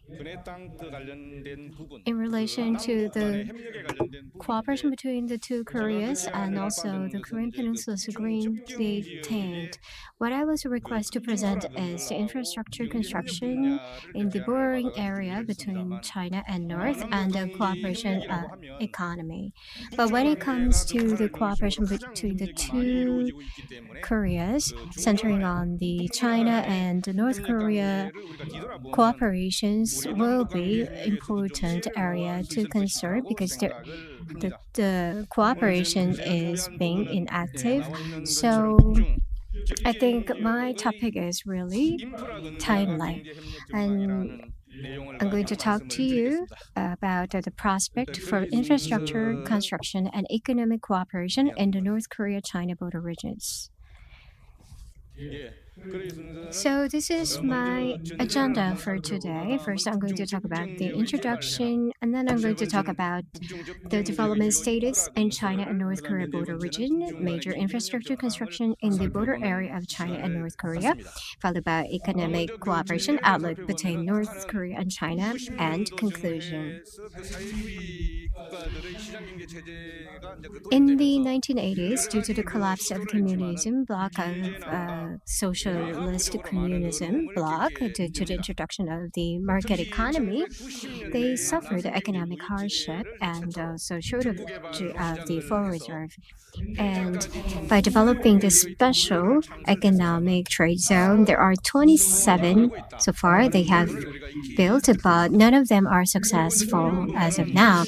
What's important is that in 2017 and after the new regime, 2012, when a new regime came into power, there was some of the implementation efforts of the development, but due to the COVID-19, overall, the development itself is in stagnation. Now, I'm going to talk about the Chinese Border Economic Cooperative Zone Development Policy. So when it's more like an industrial complex, when you refer to the Economic Cooperative Zone District. So there are three in the three different areas, and one in other province. You have this economic cooperative zone. So these 4 zones are finalized. So China invested and North Korea provides the labor force. So these zones are in operation. So there are 4 cooperation or economic cooperation zones in this bordering region. So these are interlinked with the Tumen River Basin Development Plan. And also, they have tried in order to have a breakthrough to have a more economic development, and also they have somewhat tried to link with the Raison Economic Trade Zone. But anyway, this is East Sea Rim, and this is the exit strategy of China as well, described in this picture. Next, when you think about the Huailang economic cooperative zone, the iron ore, if that is mined in the Chongqing, then they could be exported to China. So they are using this zone for such a trade. And when it comes to the Jian economic development zone, these plays a pivotal role for the North Korea to advance into the inland. So, because it connects through the Mongolian land, so this economic zone is very important. And this is a border economic zones and so on. Now, this is a Tandong border economic development, and this region is adjacent to the Sinju area, and it accounts for about 60% of the overseas trade of North Korea. Now, I'm going to talk about the North Korea's border economic development zones development. As aforementioned, they have begun with the development of this 27 economic zone development, and there are various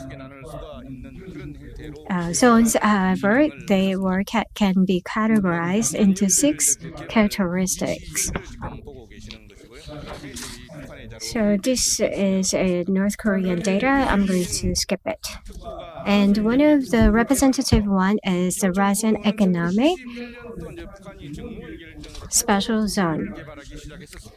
In the 1991, the North Korea actually began to develop this zone, but in the Asian financial crisis in 1997, the capital from the foreigners withdrew, so the project came to an halt.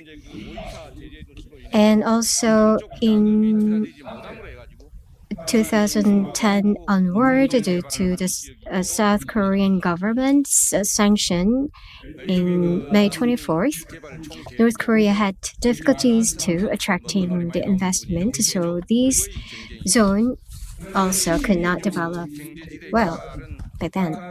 So now, when it comes to the Sinju economic trade zone, since the Kim Jong-un regime, it has spurred effort to develop, but due to the situations, it could not develop further.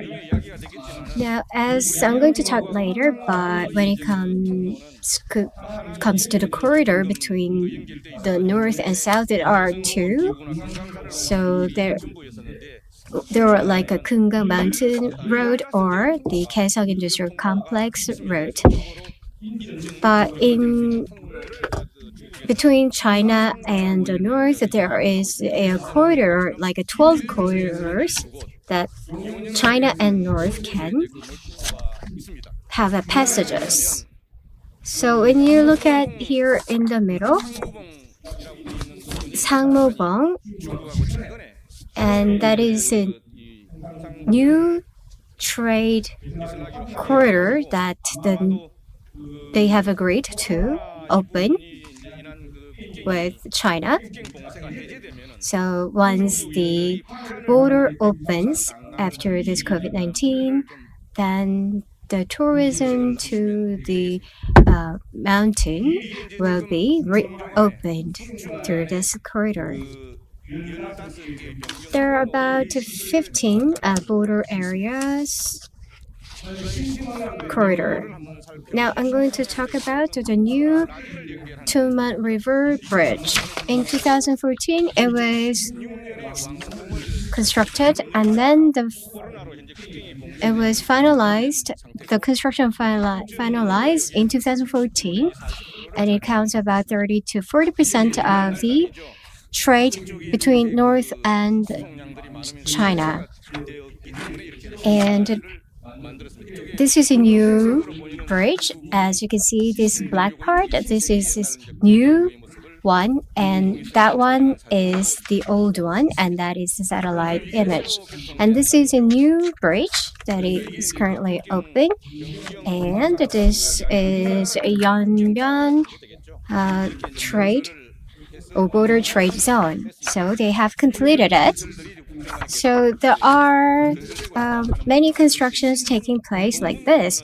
So now, when it comes to the new Tumen Bridge between Tumen City and Jinling Province and Namyang in North Korea, began construction on October 10th. And it's targeting northeast Cheongjin area. So this is old bridge here, and this is a construction site for the new bridge. And also you have a new, and that is the old one. The river below is Tumen River. And now let's take a look at the new Jeon Bridge. It was completed in 2015, and it has been open, but due to the COVID-19, the bridge is closed now. So Russia and Mongolia gateway, it starts from here, and the transportation is the railroad. And when it comes to the new Amur River Bridge, it connects Tandung City and Siniju of North Korea, and they have a lot of investment, but like customs, and also the road is not being connected, so it's not been completed yet. So still they are under construction, and this is a new one that it is completed now. So this is a terminal from Chinese side, and this is a connecting road, and from the Chinese side, and this is toward North Korea. So the road is still under construction. President Xi Jinping's visit actually happened before having these efforts took place. So there are many infrastructures are being built in order to facilitate tourism. So this is a Toman, and this is Amur River, and they are actually developing this region. The white is new Toman Bridge is being constructed, and the gray one is the old bridge, and that is a bridge for the pedestrian for the tourism. So the tourist can actually walk up through that to go to the tourist spot. North Korea has been developing a special zone for the mukbang tourism, but due to the COVID-19, it is now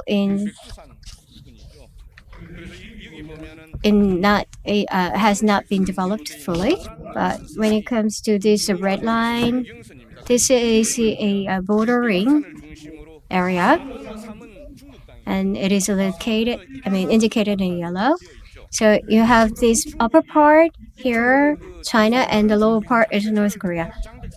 So China, they call Changbek Mountain, but actually that is a Baekdu Mountain. So they have this tourist spot there. So that means that they want to open a road where they can actually allow the tourists to walk here. So from China to the road of that place, the tourists can move into the north from China. So there's a combination with a capacity of 40,000 in China in nearby this region. So up in the top of the Kunga Mountains travel, China and North Korea cooperation, they have begun the project to connect this road with that goes through this respective mountain for the tourists. So they want to promote the tourism in Bubong area. Due to the UN Security Council sanctions, North Korea is having difficulties in economy, but still there is trade between Sino-North Korea taking place. The blue bar indicates export, whereas orange is import. So most of them, they were like this on average, but when it comes to 2018, the export decreased a lot. From this chart, as you can see, the overseas trade stood about $5.8 billion, 2017, $4.9 billion, and so on. But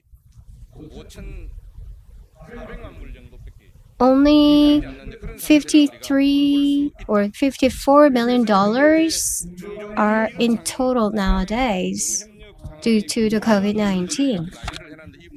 So this is economic cooperation exchange between the China and North Korea, and these are some of the summary. And what's important here is that in 2021, the rice and the fertilizers have been supported to or supplied to North Korea. Now I'm going to make a conclusion. Under the UN's sanction, there is some economic sanctions being in place, but due to the COVID-19, also there was a shutdown of the borders between North and China, but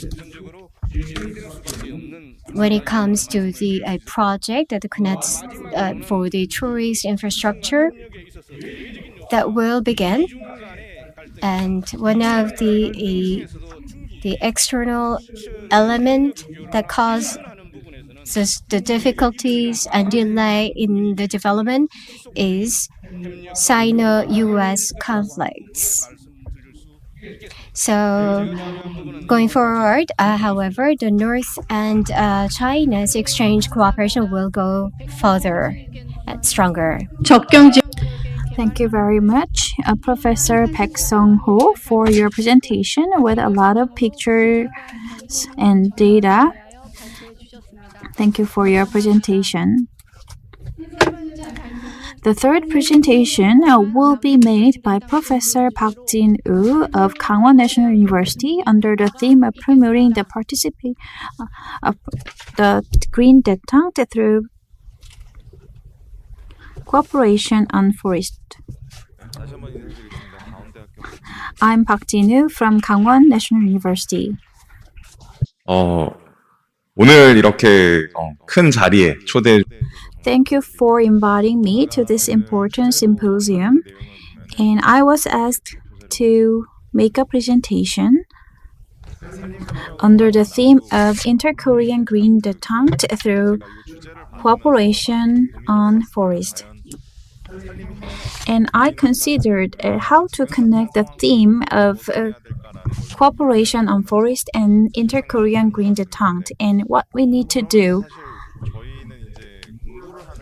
And as we study this field, we covered and we read a lot of data related to the inter-Korean relations. And in this stalemate state, what should we do? And one thing came up to my mind. I think that the way forward is not always a new thing. I think that my experienced professors who made a lot of data and who played an important role and who incorporated very important data in the book was a food for thought for me. And I thought and I studied a lot about the inter-Korean cooperation, and I prepared the slides for reminding what already was covered in the previous presentations.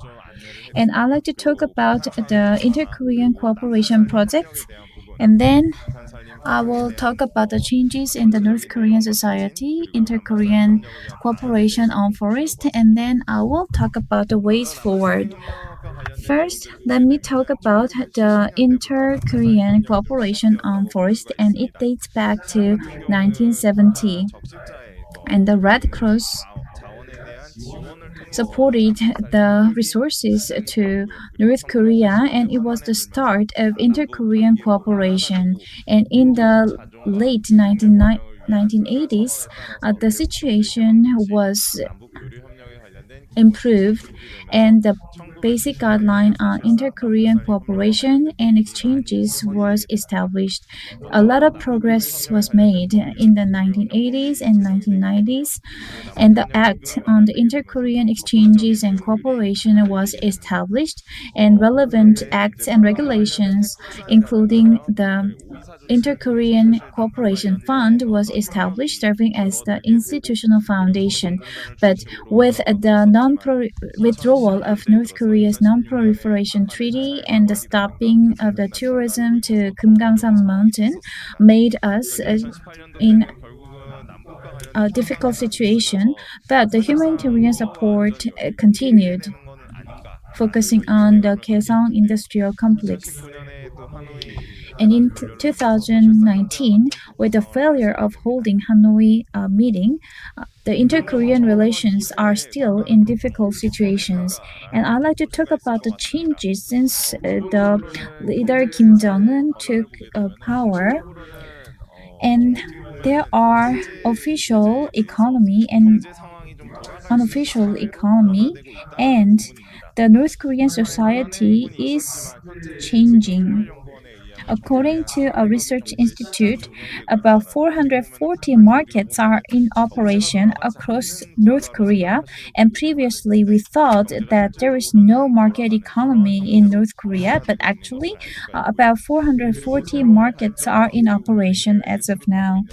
And North Korea is establishing a new development plan focusing on large-scale redevelopment projects, and they are also promoting science and technology advancement, and which will be the basis for the economic progress.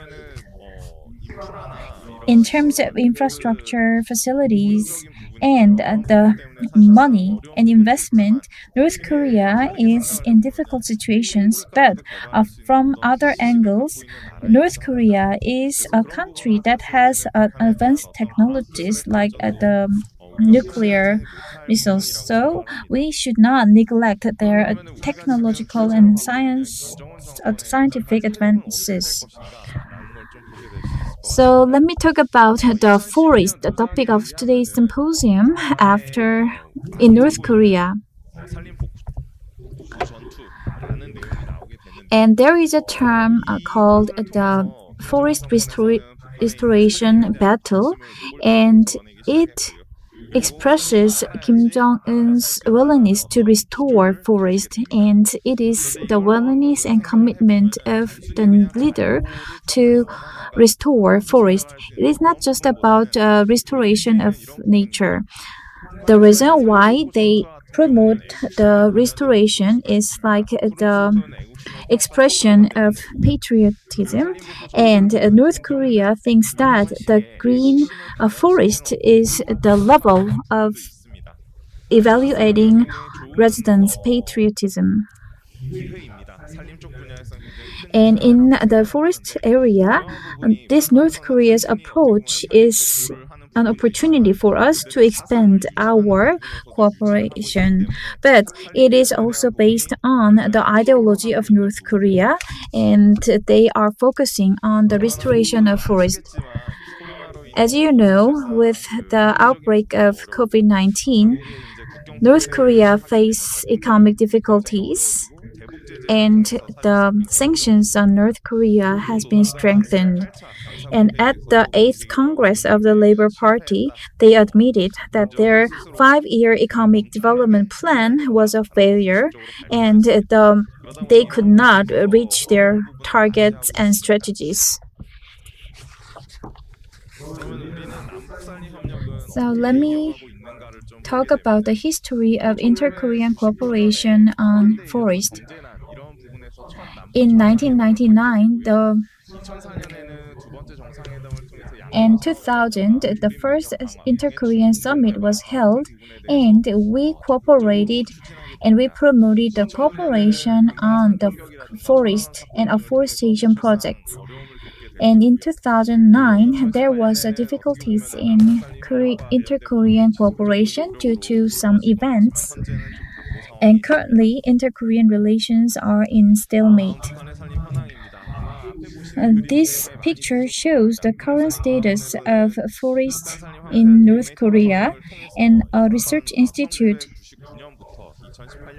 presented the data that is about the monitoring of North Korea's devastation of forest. And as you know, 28% or 2.6 million hectares of forest was devastated. North Korea has about 6.7 million hectares of forest, which is similar size of South Korea's forest. And according to FAO's data, the density is 50. But I don't think there is a reliable data from North Korea. So we need to check and validate the data reported from North Korea. We only focused on the devastation of forest, but from now on we need to think about the forest that is kept intact. According to the National Institute of National Forest Science, I took many pictures on North Korea, and I'd like to share with you some photos. The first picture shows the field, cultivated field, and which is cleared, and you may heard of the forest and agriculture combined land use. As you can see, if there is a high degree slope, the agriculture is not made, but the lower part of the mountain is used as an agricultural field. And as you can see the white circle areas, and I asked the question, what is that? And it was a tomb. In the 1990s, many North Korean residents were dead in the 1990s, and there was no public cemetery, so they used the land and forest land as a tomb. And we can see this kind of land use from the satellite photos. And the next one, I titled the slide as the forest distribution in North Korea, and it is found that the trees were transported using the raft from Uprok River. It was like the old past of South Korea, and they use the raft to transport their timber. And you can see the forest and woods are distributed in the form of fox's tail. And we can also find some efforts made by North Korea with the pictures. You can see the lines for planting trees. So by planting seedlings, North Korea is making an effort to restore their forest. For the past 10 years, Which country restored the largest amount of forest? That is China. Korea is experiencing and suffering from the particle matter issue, and some people may raise the doubt that China is the country that achieved the largest amount of restoration of forest. And China made a lot of efforts to restore their forest, and North Korea as well made an effort to restore their forest.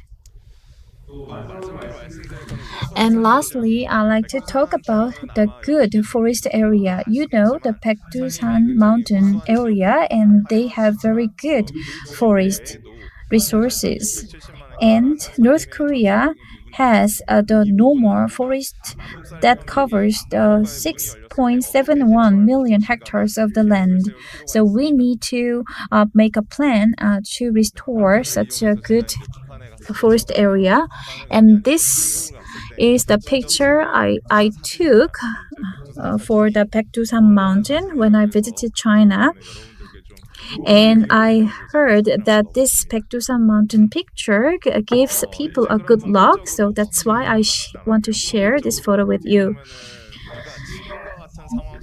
Next, I'd like to talk about how to make a plan to promote inter-Korean cooperation on forest. There are many political situation changes and many scenarios to respond to each situation. And currently, we are in the coexistence of cooperation and conflicts, and we are in the elevated tension state. So in this state, what should we do? I want to say that cooperation should be based on science and technology advances, and taking an action and making an investment may lead to a loss and may be a burdensome for South Korea. But I think this is the time for us to establish a plan. Forest devastation needs to be established continuously, and if the dialogue and the channel for cooperation is opened, we need to take an action. We need to identify the reasons for devastation, and we need to also conduct a research on the areas where the devastation is the most severe. And based on this kind of research, we need to make a scenario. Some parts of North Korea shows the changes, and there are some changes in the devastation area. And based on this research, we need to consider ways to support the restoration of forest in North Korea. And next one, I'd like to talk about the restoration, protection, and recovery, and what to do to protect the forest. Basically, in North Korea, we have a diversity conservation area, and there are 5 such areas in North Korea, and we need to promote cooperation from the perspective of protection. And next one is about the use of forest. In the inter-Korean cooperation, if there is no benefits, it will be hard for us to promote the project. So we need to think about the use of forest. It means that we can create the tourism resources,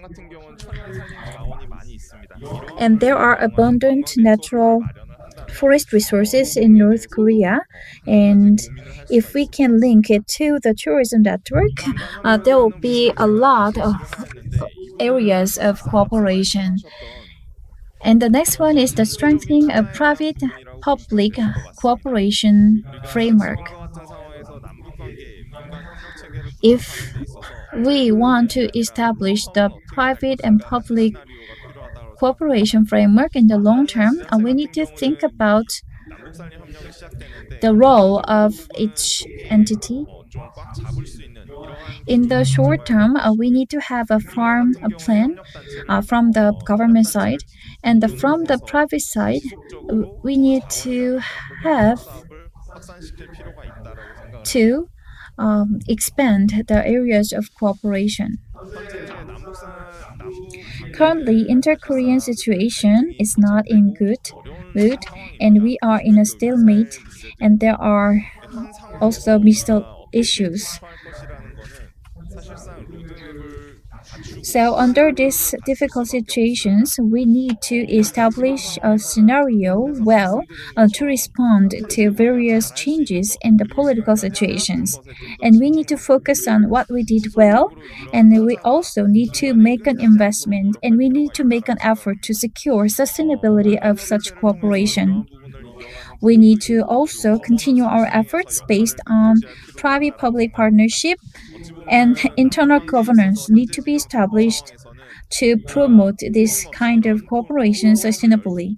Holding this kind of forums, symposiums, and boosting the interest in cooperation is very important to continue and secure sustainability. Thank you for your attention. Professor Park, thank you for your presentation, and thank you for sharing your photos on North Korea to share the status of North Korea's forest. And he pointed out the importance of cooperation based on science and technology. Next, under the theme of promoting the participation of international organizations and NGO through the PFI initiative, researcher Lee Ga-ram of Konkuk University will make a presentation. Hello everyone, as introduced, I am Lee Ga-ram. I am researcher at Forest Landscaping Research Center at Konkuk University. I am here participating as a presenter for this session. And I am participating as my capacity as a member of the Peace Forest Work. And we do have a PFI, which stands for Peace Forest Initiative. By utilizing this PFI, we can activate the NGO's participation and international organization. So I'm going to talk about how this presentation material is basically has been taken the excerpt of the outcome of the research carried out by the KFS in 2022, and also based on the PFI system centering on the cooperation on forest, how we can address some of the conflicts between the North and South stagnated situation based on the multilateral cooperations and other NGOs activities. So I'm going to talk about some of the ways to activate the engagement of private sector in the PFI, and then I'm going to talk about the possibility or potential to link with the green Detente. So this, to introduce, this is a global policy program that restores devastated forest and land in the border region together to build trust between nations and peoples and promote peace. So it has a characteristics of non-political, long-term, and public. So through this, we are going to create a forest in the multinational residing area, and also the purpose of this ultimate goal is to promote the trust and peace by implementing the win-win cooperative program. So by playing a leading role in developing a global agenda of promoting peace through forest cooperation, the Korean government intends to promote world peace and expand inter-Korean forest cooperation channels to promote peace on the Korean Peninsula in the future. So not only the bordering area between the two Koreas, according to the OECD, about 20% of the world populations are located in the conflict region area. So like a conflict potentials and conflicted area are affecting these people. And the reason why we have been initiating this PFI is, as we can learn from other efforts, regardless of the border, the ecosystem can be open to all and shared by all. So when we consider the organically linked, in order to address the various problems stemming from the environment issues, we can forge this peaceful forest initiative and cooperation to address this problem. And also, even in the UNCCD, there is a movement to build partnership and promote peace along with land integration in conflict areas through the implementation of LDN. And also, there is a great framework put forth by the KFS. That means a strategical direction for the FPFI, considering the relevance of the SDG. So there are goals like that: peace, trust, and also strengthening the national national institute bases, LND, and restoration of forest ecosystem, job creation, and community and capacity building as well. This is the operation system of the PFI. We do have a independent money management organization, which is UNDP's MPTF. So from Korean government, we have already put the seed money. So we have a 1 million budget as a ceiling budget per year, and also if the beneficiary or beneficent countries secure the budget by their own financial resources, then this ceiling goes up to $1.5 million. So in 2019, PFI was launched based on during the UNCCD COP14 and how to secure more donor and partner countries. And as this is a global initiative based on the multilateral cooperation, so it requires more private sector's participation. So we have carried out the research this year.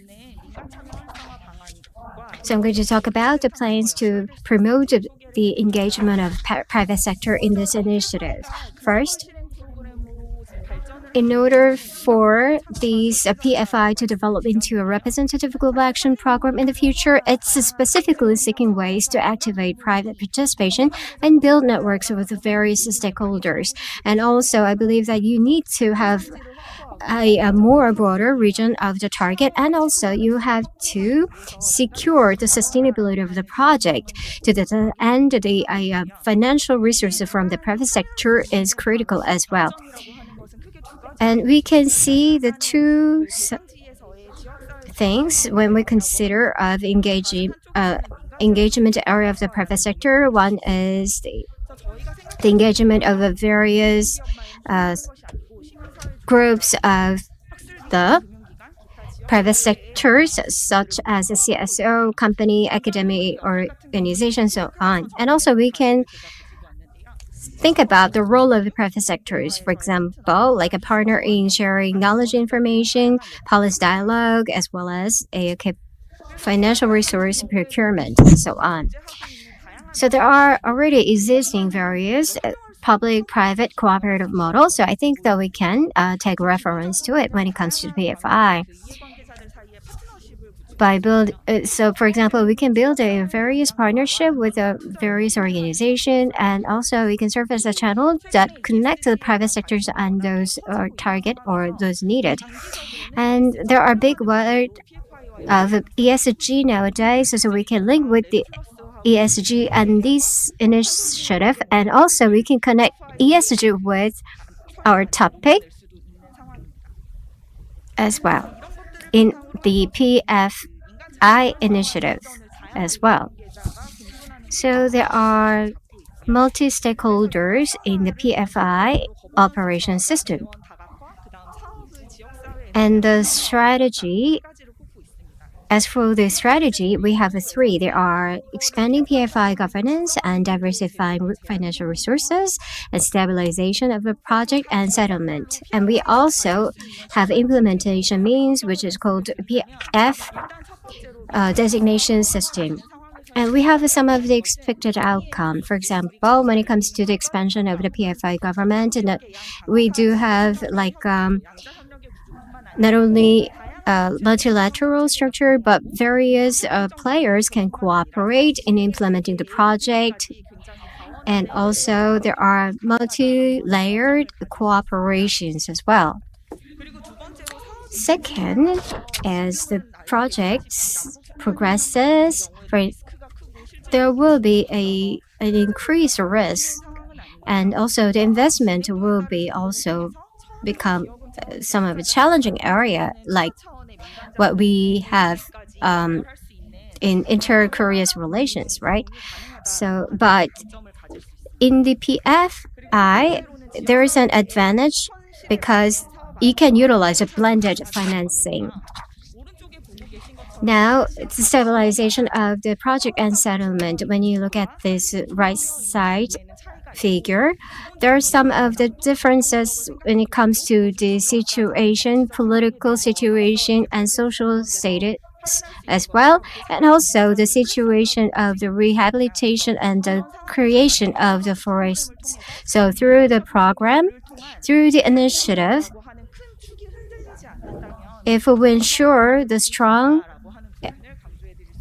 foundation for the cooperation on forest, we can continue with the project and also come up with a community-based effort. Then I think that initiative can be pulled off. Now I'm going to talk about the potential of linking with the green talent.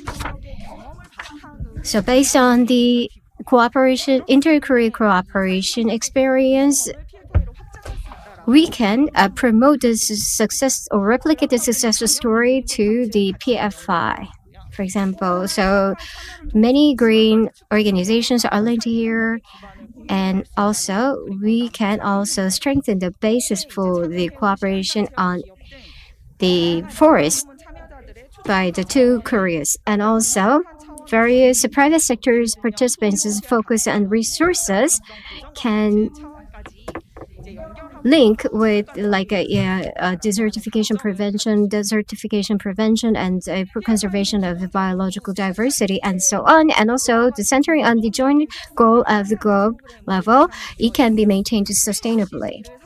And also we have a UNCCD as an active player in this project. So we can also embrace a challenging situation, even the multilateral cooperative model and multilateral cooperation as well. And also it has a value as an international initiative to reach the SDG goals as well through this. Well, the two sides, if they are in a strong confrontation, then there will be some problems, imminent problems or issues that this situation is required to be solved. So if that is the case, which requires a more conflicts, and also if you have enough forest resources, in this case you can create a peace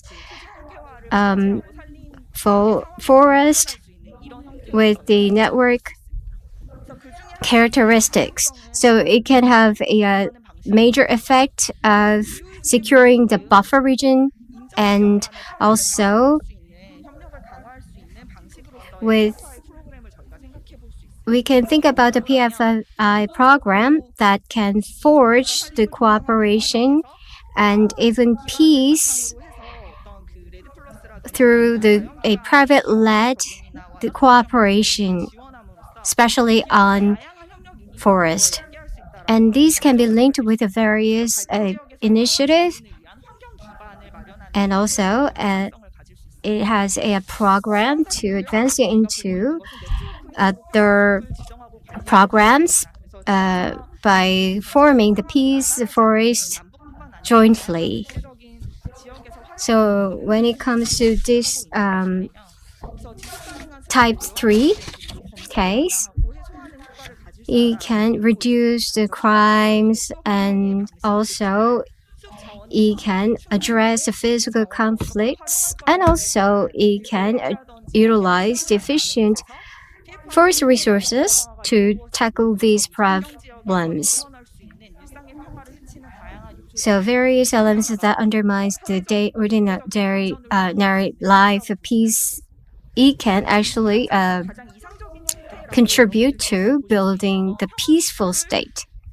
The ideal thing is that you designate the peace forest jointly and utilizing it.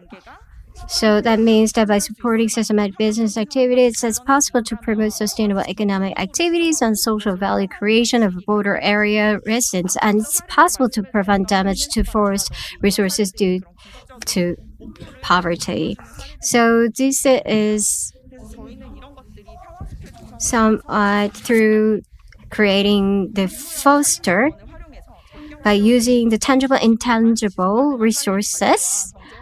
We can encourage economic activities and sustainable forest management centering by the residents in the border area.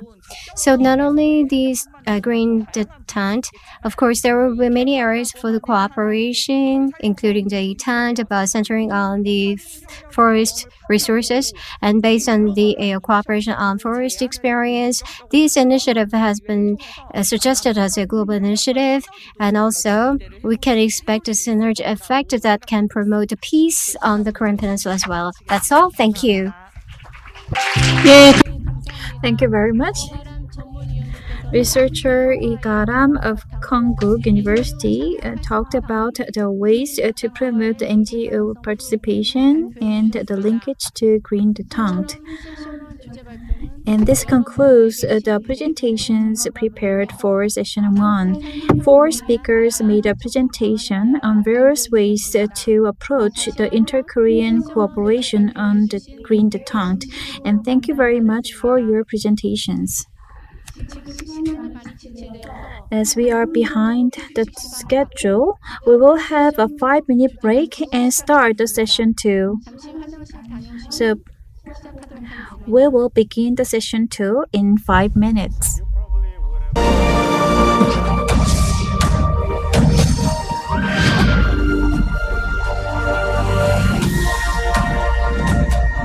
By South and North Korea, it makes sense that we respond to climate change together. Today, we go to the Center for Inter-Korean Forestry Cooperation, an organization making conservation efforts to protect the peninsula's forest and its ecosystem. Paju, Gyeonggi-do Province is where you can get a view of North Korean territory. Located right here is the Center for Inter-Korean Forestry Cooperation. And a group of jovial guests paid a visit for the first time in a long while. Students from Suwon Chilbosan Freedom School arrived at the center early in the morning to learn about the state of North Korea's forests, as well as the importance of inter-Korean exchanges. 식소절이 본 것 같아요. 북한에 식소절이라고 있는데 식목일. Playful faces disappear, and students are giving their full attention with serious looks on their faces.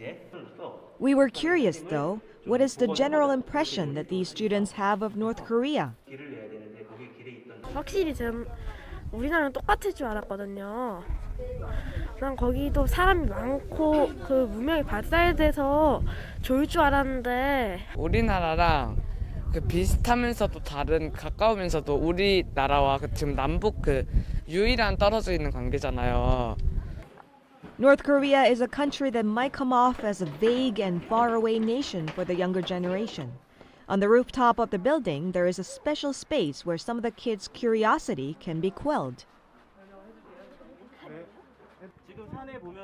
The Center for Inter-Korean Forestry Cooperation, located near the inter-Korean border, is about 3 kilometers away from North Korea. For this reason, from this rooftop, you can see North Korea's Imhan village, situated not too far away from the river. 그러면 저쪽에 사람이 나 거의 북한에 대한 정보는 너무 이렇게 감춰져 있기 때문에. The name Imhan comes from the fact that the village is located at a crossing point of the Imjin River and the Han River. However, if you look closely, you can see that the mountain is deforested with sparse trees. 지금 북한의 식량난이나 연료난이 부족하기 때문에 산에 있는 나무를 베고 그 산을 깎아서 이제 개간을 해서 밭을 만드는 작업들을 많이 하고 있는데요. In the 1990s, North Korea went through what's now referred to as the arduous march, suffering from a deadly famine and natural disasters. To overcome food shortage, North Koreans started to cut down trees to make room for farming, and the forests began to be destroyed. 북한이 우리보다 산도 많고 나무도 많아가지고 많은 걸로 알고 있었는데 오늘 이 이야기 들으니까 충격이었어요. 깜짝 놀랐어요. 서울도 엄청 크다고 생각했는데 그걸 42회가 나무가 깎였다는 게. Ever since North Korean leader Kim Jong-un came into power, he has been promoting reforestation as one of the nation's major agendas. With images of Kim Jong-un planting trees reported on public media, the North Korean leader strongly encouraged his people to make reforestation efforts, building dozens of new tree and plant nurseries with modern facilities, accelerating the regime's forest development project. A Forest is Swaying is a North Korean movie based on a true story of a person who devoted his life to protecting and greening a bare mountain.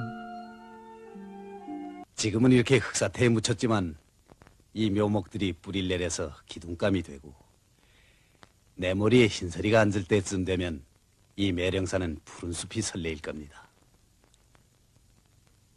North Korea has been rerunning this film, which was produced in 1982, stressing the importance of forest restoration. Thanks to these efforts, the North's forest recovery is showing signs of improvement little by little. But it's also true that the regime's forest condition is still weak to cope with constant flooding and torrential rainfalls. 산에 나무가 없게 되면은 산사태라든지 이런 재해 상황에 취약할 수밖에 없고요. 이런 재해 상황이 발생이 된다면은 우리가 연접하고 있는 남한에도 큰 영향을 미칠 수가 있습니다. If North Korea's forests are degraded, South Korea is not free from spillover effects. Moreover, inter-Korean cooperation on restoring forests has become a necessary task for reducing greenhouse gas emissions and protecting our environment as well as its ecosystem. That's why the Center for Inter-Korean Forestry Cooperation is making intensive efforts to grow a total of 14 seedlings, including pine trees and large trees, suitable for the soil and cold climate of North Korea. Advanced technology, for example, automatically adjusting temperatures and humidity levels as well as lighting by analyzing the growth environment of seedlings is used. Although these seedlings cannot be sent to the north right now due to severed inter-Korean relations, the center is counting on and preparing for future cooperation. 나무라는 것이 단년에 끝나는 게 아니고 저희 센터 같은 경우에는 2년, 3년 키우는 수종도 있고 또 길게는 5년, 8년까지도 기르는 수종이 있기 때문에 지금 이 순간에 북한 쪽으로 보내줄 수가 없다고 해도 항상 준비가 필요합니다. And the students gladly decided to lend a helping hand to this meaningful task.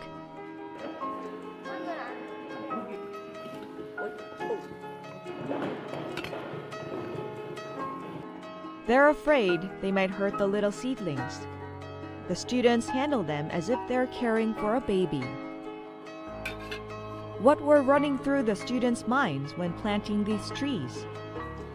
북한에서 제가 만든 나무가 자라면 기분 좋고 자랑스러울 것 같아요. 이 나무가 잘 자랐으면 좋겠고 앞으로 이 나무 말고 다른 나무들이 북한에 많이 가서 북한의 산림도 잘 회복되었으면 좋겠다는 생각이 있어요. Trees are not the only plant that the center is growing. Corn seedlings are lined up and planted right next to the wild apricot trees.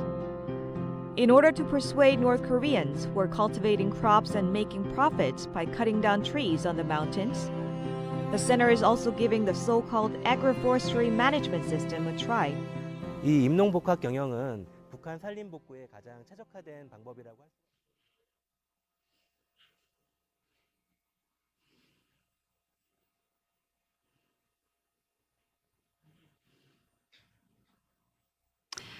예, 다음 순서는 세션 2 남북 기후 Open the session 2 under the theme of joint response to climate change and utilization of RED+.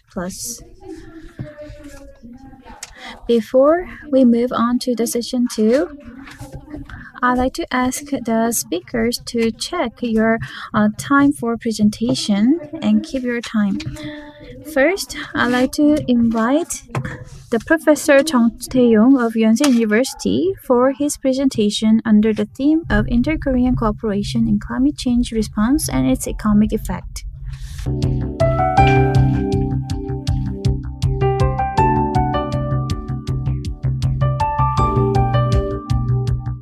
안녕하세요. Good afternoon, everyone. My name is Chung Tae-yong from Graduate School of International Studies of Yonsei University, and thank you for inviting me to this important event. And I'd like to make a confession. I'm not an expert in forest. And my major and my background is economics, and I'm studying economics. And I like to make a presentation under the theme of Inter-Korean cooperation on forest and what would be the economic effects from those cooperations. I think there are two benefits we can expect. The first one is the cooperation and improvement of North Korean economy and South Korean economy from the macro perspective. And today, I'd like to focus on the effects on the cooperation of forestation from the microscopic perspective. There have been many ideas proposed and talked and discussed, and today I'd like to talk about the forest area in many cooperations between the two Koreas, and I'd like to share with you some calculations about economic benefits from inter-Korean cooperation and what will be the strategies for the inter-Korean cooperation. Let me begin with the basic direction of inter-Korean relations and cooperation. Maybe I'm wrong, but I think that when we think about and when we talk about inter-Korean cooperation, many South Korean people think it's a support for North Korea, not a real cooperation, because there are differences in terms of gross national income per capita, and the gross national income of North Korea per capita is 2.8% of that of South Korean people. But we need to move away from such notion. It is not the support for North Korea, because it could be a benefit, and there will be a benefit from the inter-Korean cooperation. It is not an ODA that helps the developing countries. It is a cooperation, and we need to think about whether North Korea receives the support from South Korea, because I think when we talk about inter-Korean cooperation, we only think about our perspective. We think that we know your situation and we have a proposal, so you need to accept it. That was the approach we took in the past. We need to move away from the past approach, and we need to think about the sustainability of the overall Korean peninsula, and we need to also think about the economic benefits of North Korea and South Korea. So we need to change our notion and perception. And there are provocations from North Korea, like launching missiles, and there are elevated tensions on the Korean Peninsula at this moment. But we need to take an approach that could ease the tension on the Korean Peninsula. Sustainability should be secured when we promote inter-Korean cooperation. Let me talk about the afforestation projects. And there are additional benefits from RED Plus in securing the carbon credit. And these kind of topics are discussed in the international stage a lot. And I like to talk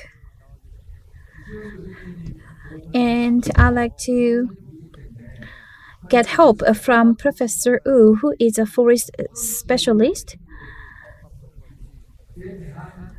And I got data from him regarding the current status of forest in North Korea and what to do to improve the forest situation in North Korea. And based on the data from Professor Wu, I made an analysis. When I worked for World Bank and the ADB, the most important thing in the project implementation is the benefit cost ratio, and it should be over 1 to implement the project.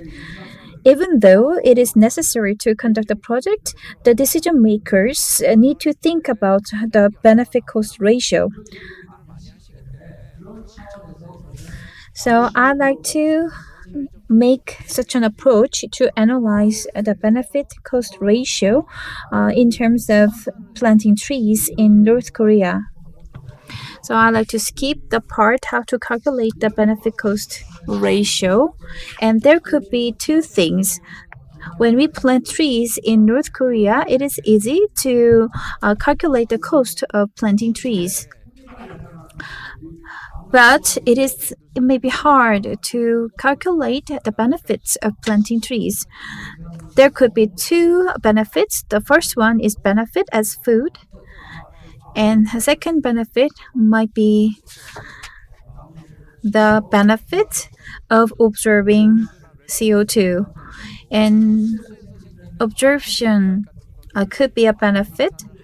And if we want to calculate the carbon absorption benefit, we need to think about what kinds of trees need to be planted. When we cooperate on forest, the first, I'd like to say that the benefit as food outweighs a lot the carbon absorption benefit. So I calculated the benefit based on US dollars, and the carbon credit is additional benefit, not original benefit, and we do not plant trees just for getting carbon credit.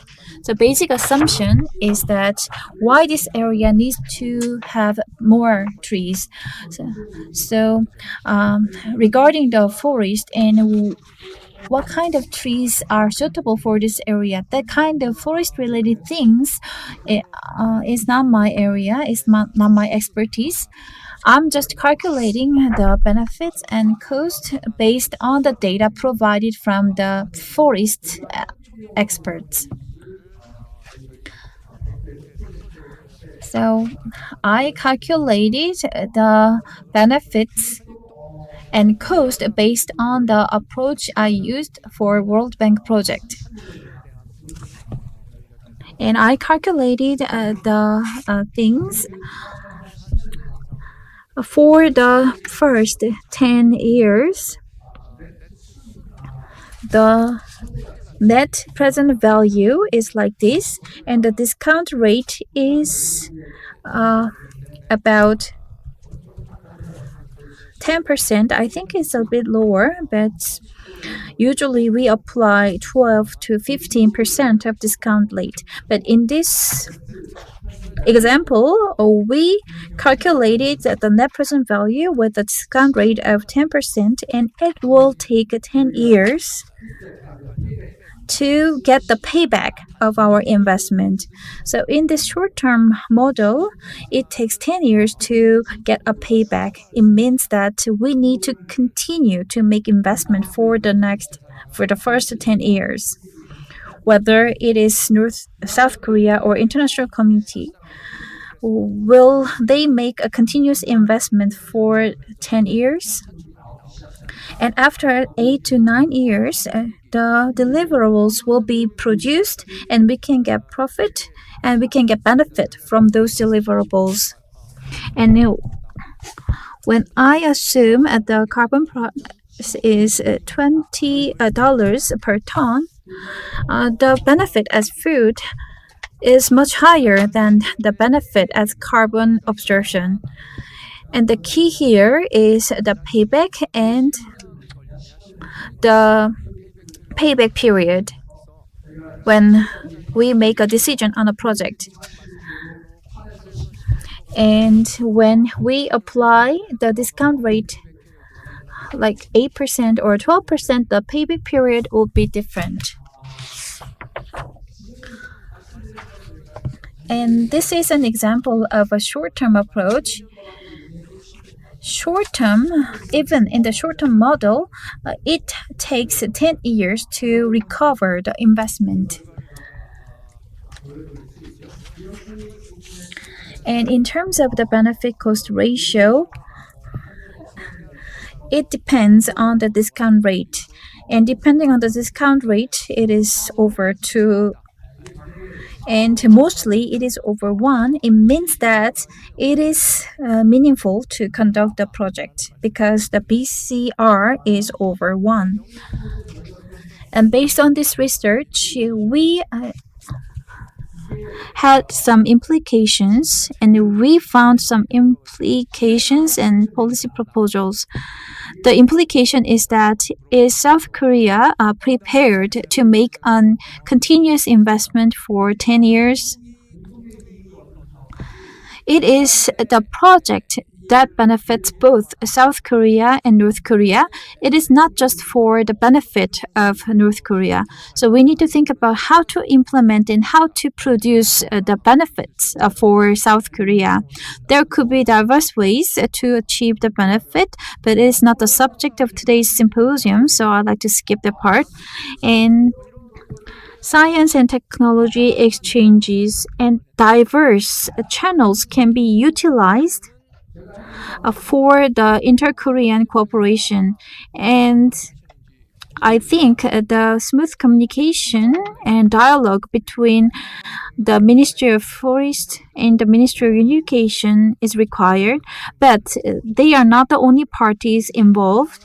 So international organizations and other parties in the private sector and public sector need to discuss together to find various channels to ease tensions and promote cooperation based on science and technology in the field of forest.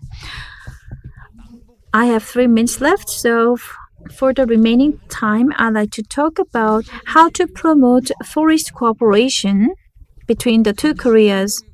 So far, we have taken an approach which is very simple and which is very monolithic.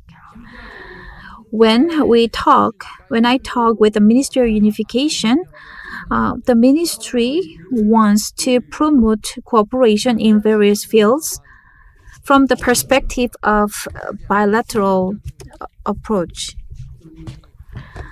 So it has been a fragmented approach. So I think that multi-dimensional, multifaceted efforts and approach are needed from now on. And depending on the project type, the leading organization might be different. When it comes to the forest cooperation, the forest-related parties and institutions should lead the cooperation, and we need to have a flexible approach depending on the type and characteristics of cooperation projects. And forest is very important in terms of nature protection and as part of humanitarian assistance, and it's a good agenda for both Koreas. So this is the metrics I developed, and for the short and medium term, we can divide the project, and from the perspective of many people, we can divide it into 3 phases, like the preparation and resumption period, and the activities in the scaling up phases. So it depends who will lead the project, and previously we focused on our cooperation from the bilateral perspective. So in the short term and medium term, we need to think about whether it is a bilateral cooperation or multilateral cooperation or hybrid form of cooperation. We need to think about this approach with a flexible mind. The practical ways of cooperation, that is my proposal, is the hybrid type. There are some limitations in both approach, bilateral and multilateral cooperation, so we need to have a hybrid form of cooperation to find a way to promote cooperation based on technology. What South Korea can do is to provide technology. And let me point out one thing, that is the cooperation to nurture talents. It could be different depending on the target group, and it is said that we are doing well to nurture talents, but if we want to promote the development of talents, we need to teach the students in the areas of forest, and we also need to nurture people in the working level who can implement the policies as appropriate, and we also need to nurture people at the policy making level. So we need to have not standardized but the customized program depending on the target group. So I'd like to conclude my presentation due to time constraints. Thank you very much. Thank you very much for your presentation. Professor Chung Tae-yong talked about the utilization of forest in North Korea, and he talked about the economic value of cooperation, and he also touched upon the practical ways of cooperation. Thank you very much for your presentation. The second presentation will be made by Director Choi Hyung-soon of the Global Forest Division of National Institute of Forest Science.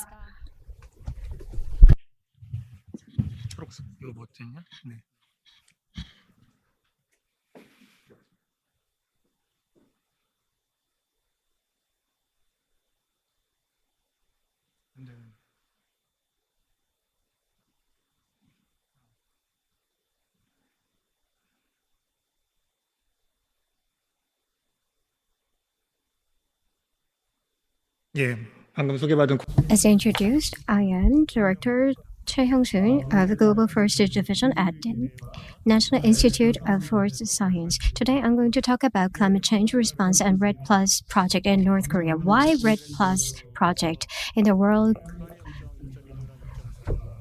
meeting held in Glasgow, the COP26 was held, and while they were discussing on addressing the issue from our division, in the forest cooperation between the two Koreas, we could also launch the project to have the REDD Plus project in North Korea. So that's why you have initiative.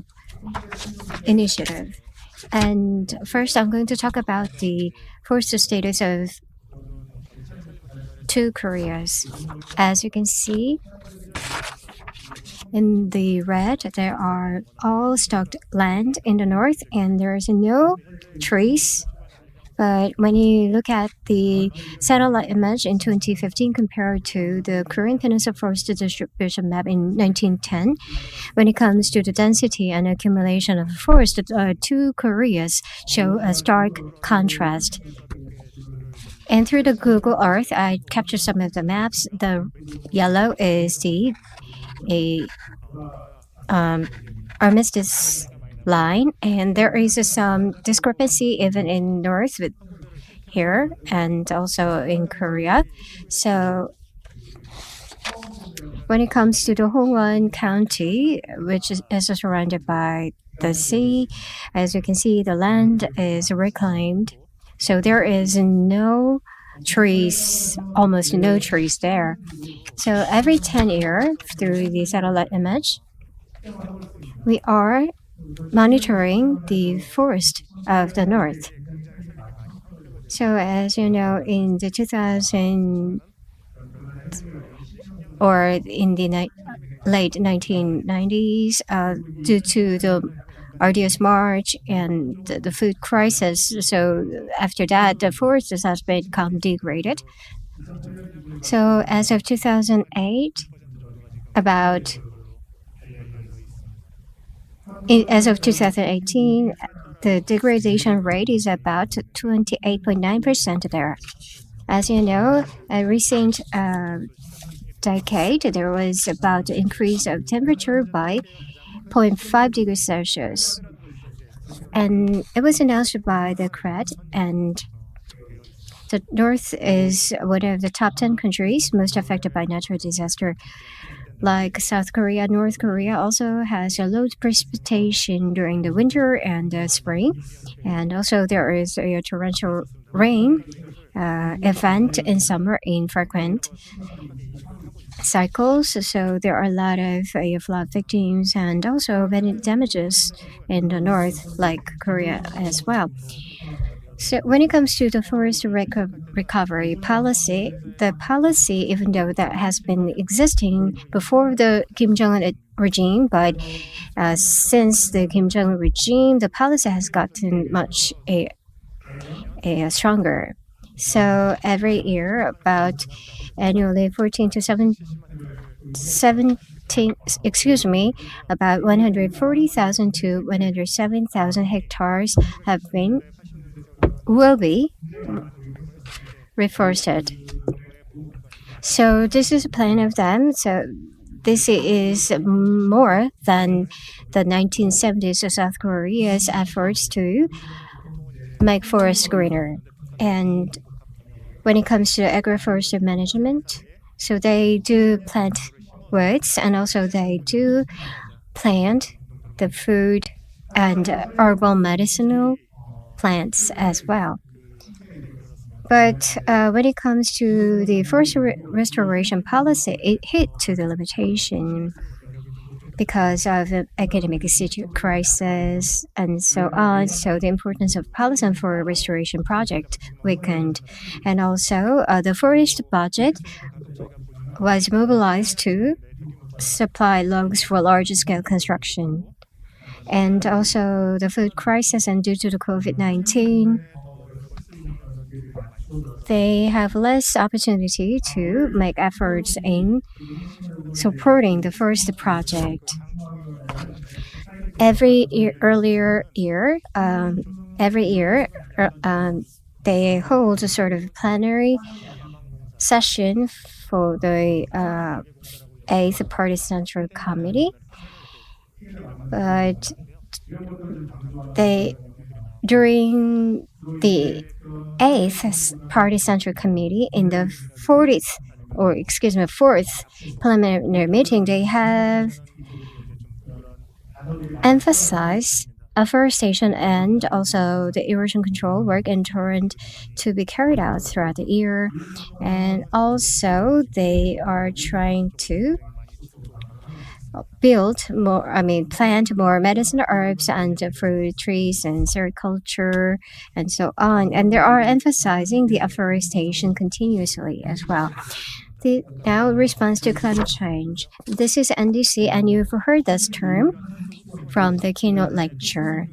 So first is a major carbon sink, and also the ITMO amount is already set. It's not because of our own initiative that we decided, but from it's not that we are going to reduce the GHG in Korea, but we're going to come up with the mitigation outcome from the overseas. And there is increased international activity related to climate change and environment, such as UNFCCC, CBD, as well as UNCCD. And also, we have been expressing the commitment to the global cooperation to reduce the greenhouse gas. And you have also seen from the Professor Chang Soo-young's presentation, compared to the BAE, there will reduce a certain amount of the GHG, but if international support take place, then we can reduce more than 52%, according to the North NDC goal. And for the first time in North Korea history, they have issued or submitted the SCDG voluntary national report last year. So compared to the BAU, they were going to reduce by 15.6%, and if there is international support, they will reduce by 50.4%. So you can refer that detailed information from the SDG report, especially voluntary national review, submitted by the North. From 2015 to 2020, for 5 years, they said that they have already made a afforestation success, and they will further plant trees more. So at the national level, they have not carried out the ecosystem and so on. So they said they will do, and also they said that they were going to set a protective area to expand biodiversity, and also will carry out the forest area assessment based on the international criteria and so on. As you can see from this chart, they have provided a forest area evaluation outcomes. However, we do not have exact data to compare. So when we here, this chart compares to the NDC of South and the North. As I've touched before, I'm going to skip it. Why then do we have RED Plus project in North? It's very simple. So the differentiation is to use the forest in other use than just to maintaining the forest. So not only the red, so it included more elements like prevention of forest degradation and forest conservation and sustained forest management, as well as promotion of the forest carbon absorption. So with these 5 activities, they are going to reduce the GHG and increase the absorption of the GHG. So that is called RED Plus. As I've mentioned, when it comes to the Paris Agreement, Article 6.4 and 6.2 was reached to a conclusion, an agreement. So they could we all could have the ITMO and as ITMO became feasible, so we can utilize this mitigation outcome transfer between countries. So based on that, we can also achieve a goal of NDC and SDGs and so on. So by engaging this kind of activity with North Korea, then we can have this a success together as well. Now, when it comes to Article 5 and Article 6 of the Paris Agreement, all these are including the RED Plus as well. And RED Plus will be talked to in detail by other presenters, so I'm going to skip it. So how they're going to carry out the RED Plus project. RED, and also we have come up with the calculation of the forest area. So it depends on how you calculate, and depends which statistic you use. It may vary, but based on the SDG submitted by the north, we have calculated with this one. So they were reported that 9 million hectares for the total area for the forests, and also for the stocked area 6.44 million hectares, and degradation area 2.62 million hectare. And this is our data from our institute. So you can actually access to the video, and also you can see therefore the past progresses.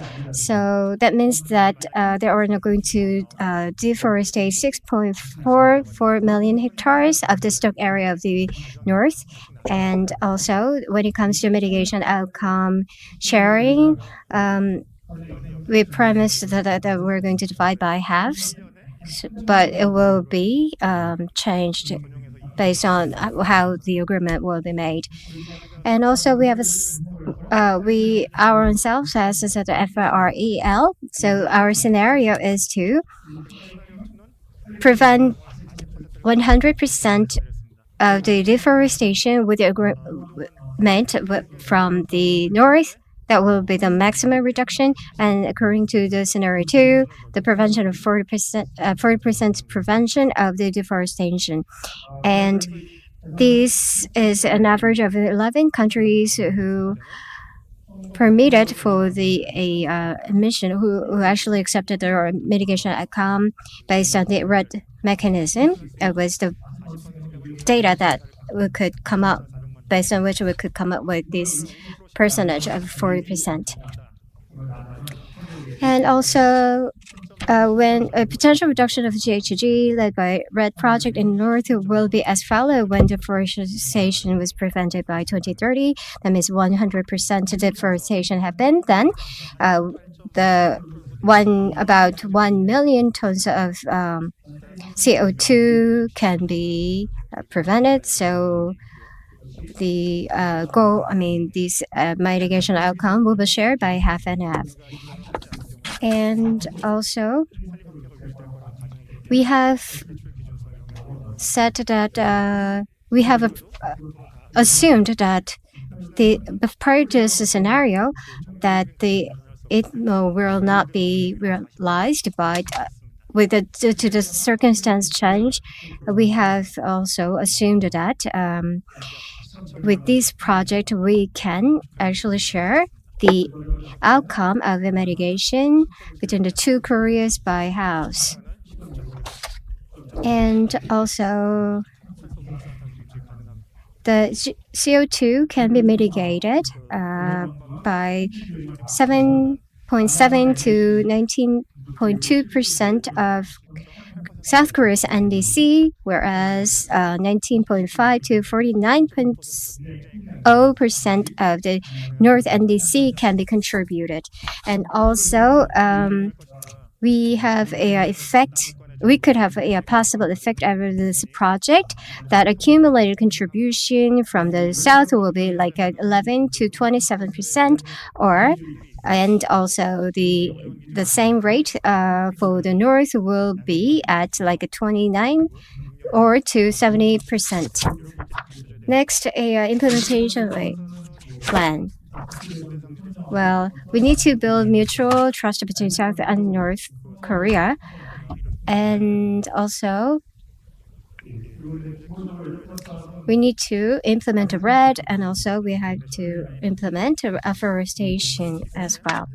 And there are 4 participation conditions. One is National Strategy Action Plan and FREL and National Forest Monitoring System, as well as the Safeguard Information System should be equipped. But as of now, North Korea's preparation has not been finalized or even unclear. The challenge is that political situation, because it's uncertain due to the political affairs and situations. When it comes to society, the acceptability and international cooperation will be challenged. And also when it comes to technology, North Korea lacks a technical capability and so on, as well as they are lacking the data. And but when it comes to economy, we have the similar things, and we have carried out these different regional projects as well. Thank you very much. He pointed out the challenges we need to face to promote a Red Plus project. Thank you very much. And the third presentation will be made by Director Lee Jung-guk of the Carbon Expert Group of Climate Research Institute of Korea.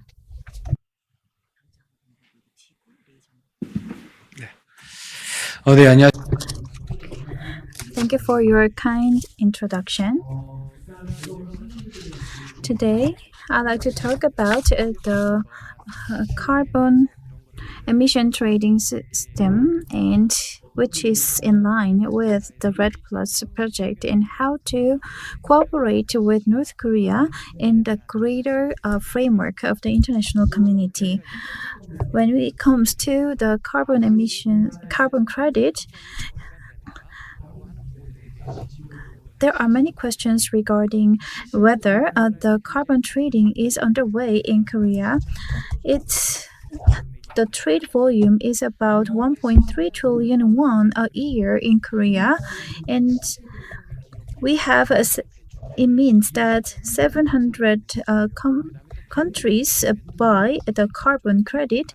It means that some countries or companies sell the carbon credit that worth 1.3 trillion won. So we need to think about how to secure the carbon credit at a cheaper price. And one of the ways is to secure the carbon credit from other countries. And many companies go to other countries to secure the carbon credit in other countries, and it can be applied to the cooperation with North Korea. As mentioned in previous presentations, one of the important things in terms of climate change is that if we have a common agenda and common interest, I think it is very important to identify the common needs, and that is required for the further expansion of our cooperation. And if we have a common needs, we can start our cooperation on climate change.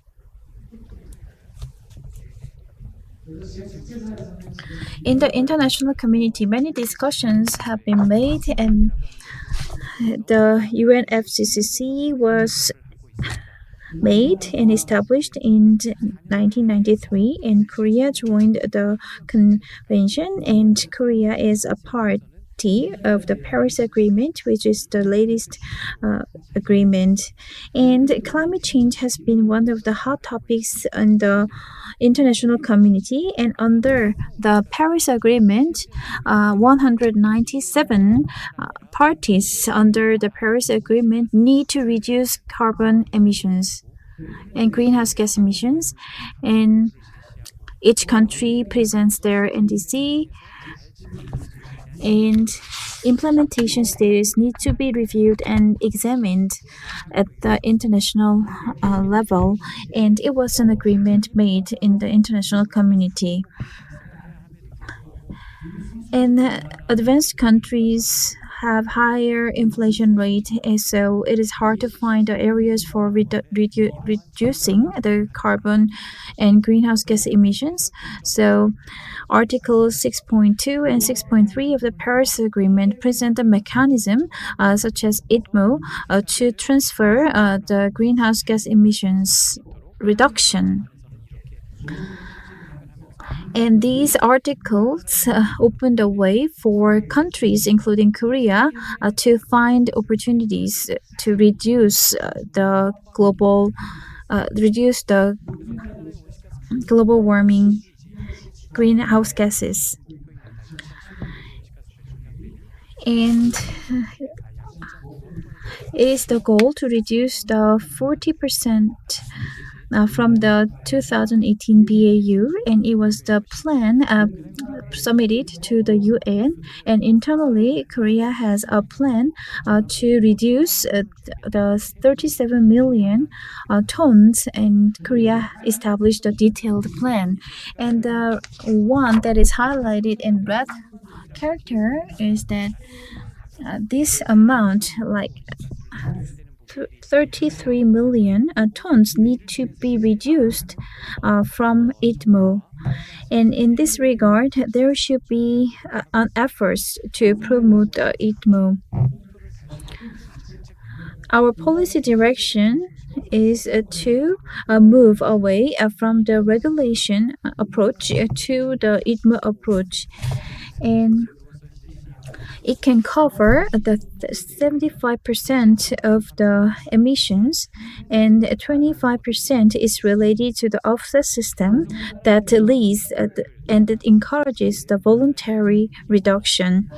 And Korea has the Framework Act on Carbon Neutrality in Korea, and Korea established the plan to achieve the carbon neutrality. And the law specifies the role of each parties involved in the ITMO process. And how to promote ITMO is described and specified in the law. And in the ministerial meeting, it was discussed that Korea will make an effort to secure the ITMO performance, and the government will provide investment, and the private sector will also the private sector can sell the greenhouse gas reduction outcomes to the government. As pointed out earlier, we need to utilize the reduction outcomes. The prerequisite of the ITMO is that even though we can reduce the 1 million tons, if the overseas government recognize just 0.5 million tons, we can take only 0.5 million. So we need to think about that approach. In order to reduce greenhouse gas emissions, and in order to secure the greenhouse gas carbon credit at a lower price, many companies and the government are making an effort to secure the credit at a lower price.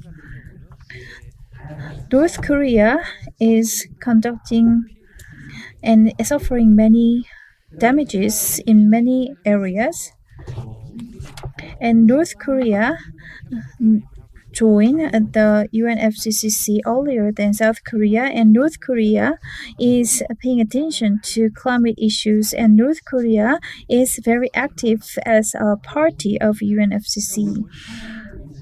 And North Korea,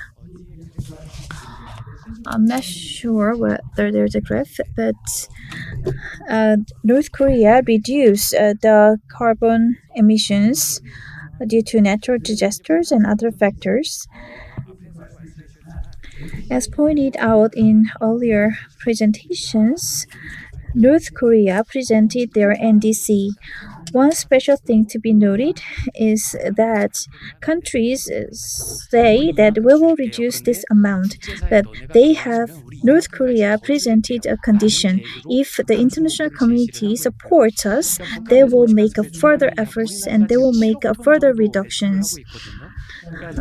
North Korea emits only 7 million tons, which is a tenth of South Korea's emissions level, and this is the emissions by sector.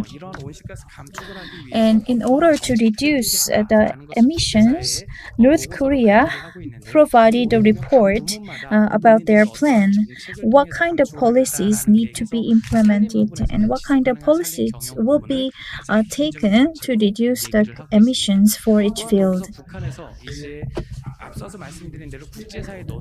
And North Korea, as I said earlier, presented a condition to make a further effort. And if the international community provides that kind of support, North Korea said that they will reduce emissions further. And in terms of the capacity building, North Korea asked the nurturing of capacity building and nurturing of talents in this field. And regarding the financial support, North Korea said that the preparation for the third national report is necessary, and they need financial support to prepare for the third NC and NDC. And North Korea has a target to emit 1 million tons of greenhouse gas. And according to the report from North Korea, they have a plan to secure the sustainable forest, and they will also join the international community's efforts to respond to climate change. It means that North Korea is preparing for approaching the international carbon market. So, when it comes to participation in the international carbon market, North Korea is already registered for the CDM to recognize their reductions in greenhouse gas emissions, and they are already trading the credit with Czech Republic, and they also made a lot of effort to be a part of international community. So is it possible to implement RED in terms of the cooperation with North Korea? According to Article 6 of Paris Agreement, it says that a RED project is possible. It is clearly stated in the Article 6 of Paris Agreement. And the decisions and resolutions also said that which country is available for such project and what kind of project are possible. Those specific matters are already specified in the Article 6. And basically, RED Plus is stipulated in Article 5, and Article 6 also pointed out that it can be utilized for the NDC. And at the COP26 meeting, it says the application of ITMO requirements with necessary modifications. So we need to check whether North Korea meets those requirements. And in order to secure the carbon credit, reporting, verification, and monitoring processes should be established. And we need to refer to the UN guideline regarding this.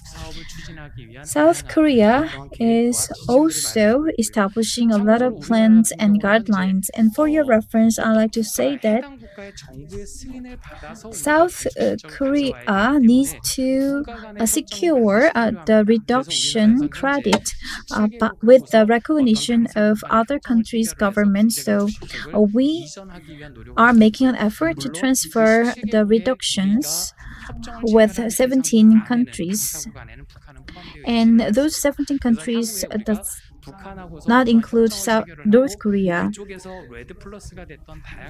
It could take various forms like RED Plus. And if we want to promote cooperation with North Korea, we need to first talk with other 17 countries.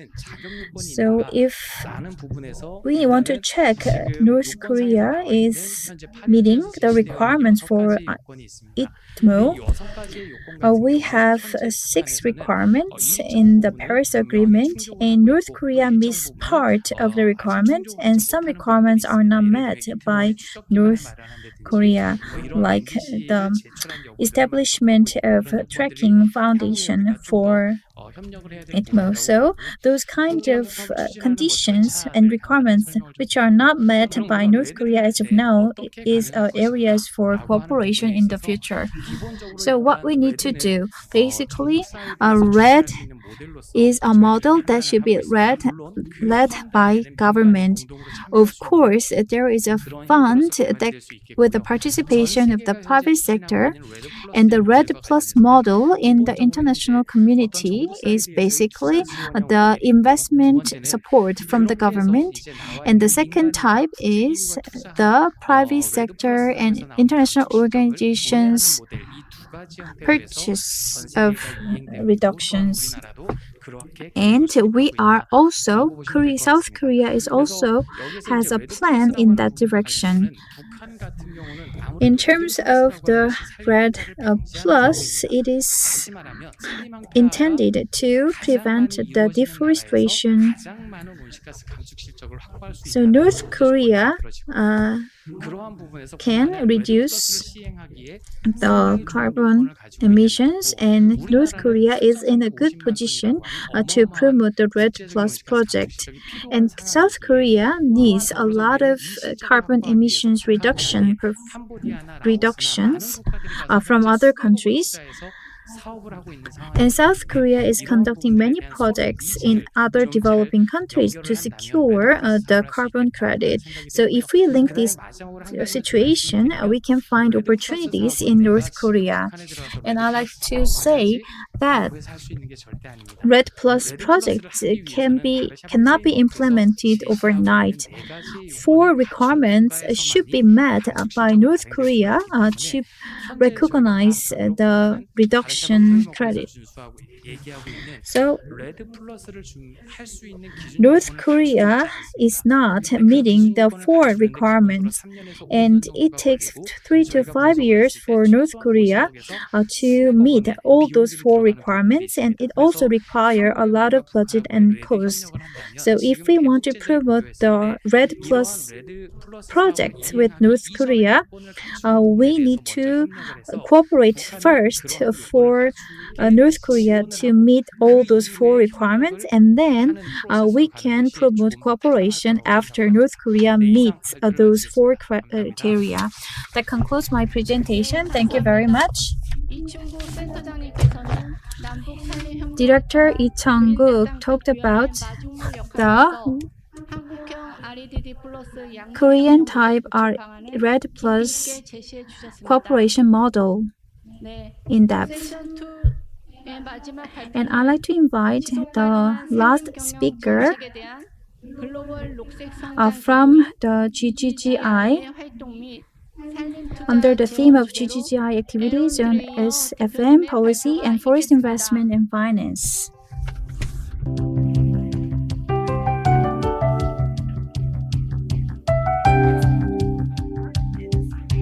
All right. Okay. Thanks. 안녕하세요. 저는 Hello, this is Aaron Dreyer. 장입니다. 내년 이 행사하면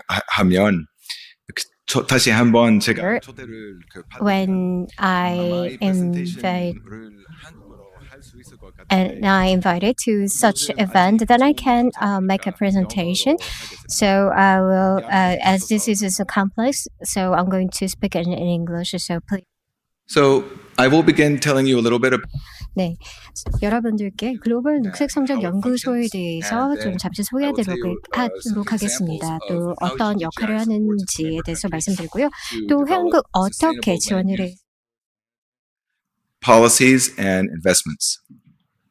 So as you can see, GGGI is an international organization composed of 44 member states, member countries. Our presence is worldwide.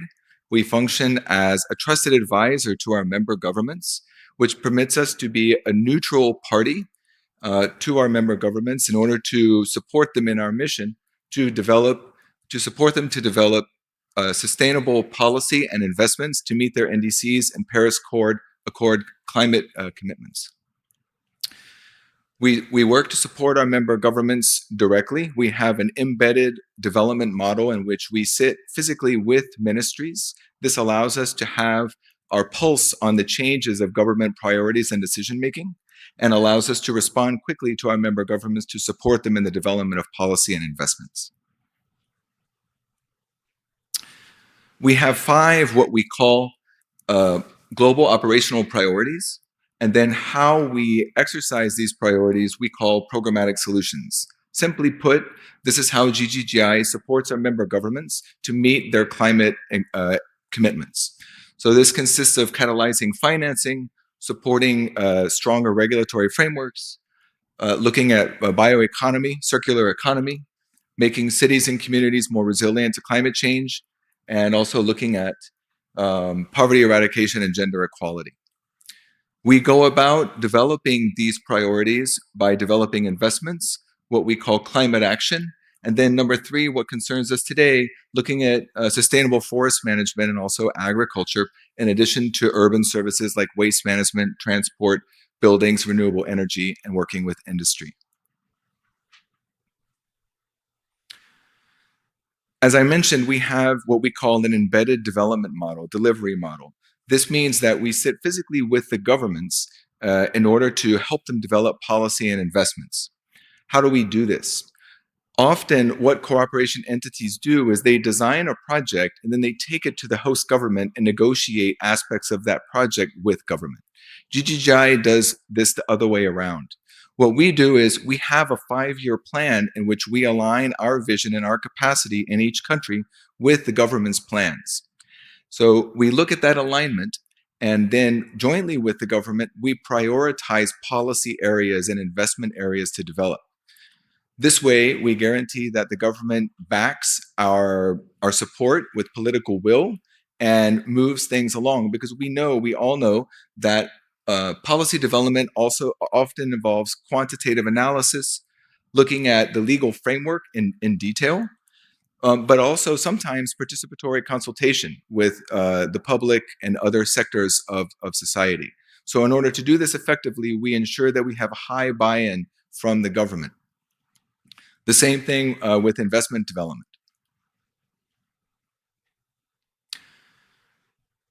We all know here that sustainable forest development creates opportunity. And for GGGI as an international organization, we look at 3 levels of that opportunity. The first level is looking at government capacity, increasing and enhancing government capacity. Capacity to make inclusive policy and effectively utilize its public budget to incentivize positive forest management behavior. We seek to expand private sector investment and services. This means creating opportunities for jobs, and also looking at new technology adoption and service expansion. Finally, and most importantly, we seek to improve citizen livelihoods. This means, in practice, improve practices for forest and forest-based crop management, looking at agroforestry, for example, in addition to forest and degraded land areas, improving skills for association and grouping, because we know that many of the individuals that we work with are not grouped. They act individually and therefore are more vulnerable to climate shocks and economic shocks. And so we seek to improve their market participation to enhance their income and give them improved bargaining with commercial agents. So here we'll see a bit of our work worldwide, looking at the kinds of policies and investments we develop. In India, we're looking at the development with USAID funding, working with the Indian government of the first ever payment for ecosystem service model in the Narmada watershed. As you all know, this involves quite a complex process of engaging various levels of government and also citizens and citizen groups in order to develop the PES mechanism, understand how it would work, and get commitments from different levels of both government and citizen organizations. In Colombia, in Latin America, GGGI has a long-standing program supporting the government through a host of forest policy development. This has to do with its commitment, Colombia's commitment with a number of other governments, including Great Britain, Germany, Norway, to reduce deforestation and develop sustainable forest policy in order to do that, and to address some of the issues that I spoke about before, increasing the government's capacity to develop policy, increasing private sector investment and participation in a sector that has traditionally has a lack of private participation, and also working directly with communities whose livelihoods depend on forest and forest goods. So here you can see all the different policies that GGGI has supported both national and subnational governments to develop. In Peru, GGGI is addressing a fundamental issue that we all know affects forest and forest management, which is land tenure. In most of the world, we know that land tenure is very precarious. In Peru, in addition to this precarious aspect of land tenure, most families are smallholder farmers that live on tracts of land and they are not grouped together. They have no land tenure, and so GGGI is supporting a program to do replicable pilots with 450 families, smallholder families, in order to scale up this model to families sitting on about 1 million hectares of remnant forest. So we're looking at land tenure as a way to create a virtuous cycle of sustainable forest management and agroforestry practices. I mentioned before the second branch of our work, which is investment services.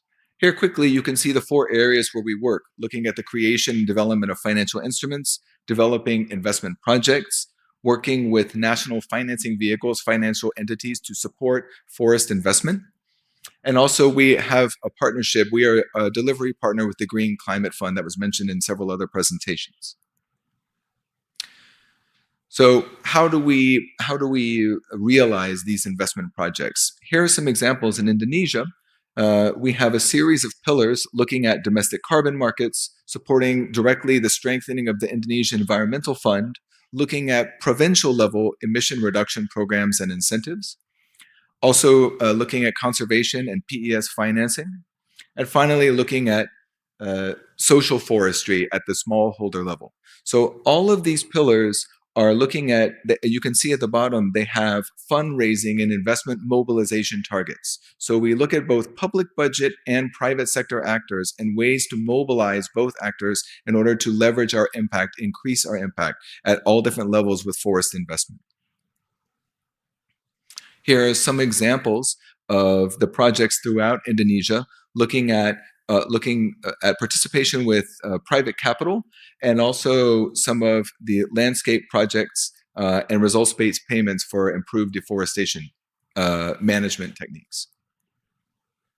Finally, this is an example from Colombia, also looking at sustainable forest management, where we have investment targets and also hectare targets looking at the use and development of public investment projects for subnational governments, but as you can see, also 6 bankable projects. So we work both with increasing the public finance flows, what we call green finance flows, to directly incentivize sustainable forest management practices, including forest management in public budgets that often do not include forest management. And then also working with private sector actors at all levels in order to have them invest in forest activities. Thank you. 예, 발표 시간을 정확히 맞춰주시. Thank you for keeping your time. 감사 인사드립니다. 에런드리에어 대표님께서는 GGGI Head 소개, 그다음에 of partnership GGGI, Aaron Dreyer, talked about the GGGI activities on SFM policy, and he took the examples of Indonesia, Indo, Peru, and Colombia. Thank you very much for your presentation. Next, we will have a discussion session, and I'd like to ask our staff to organize the podium for the discussion session.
토론을 시작하겠습니다.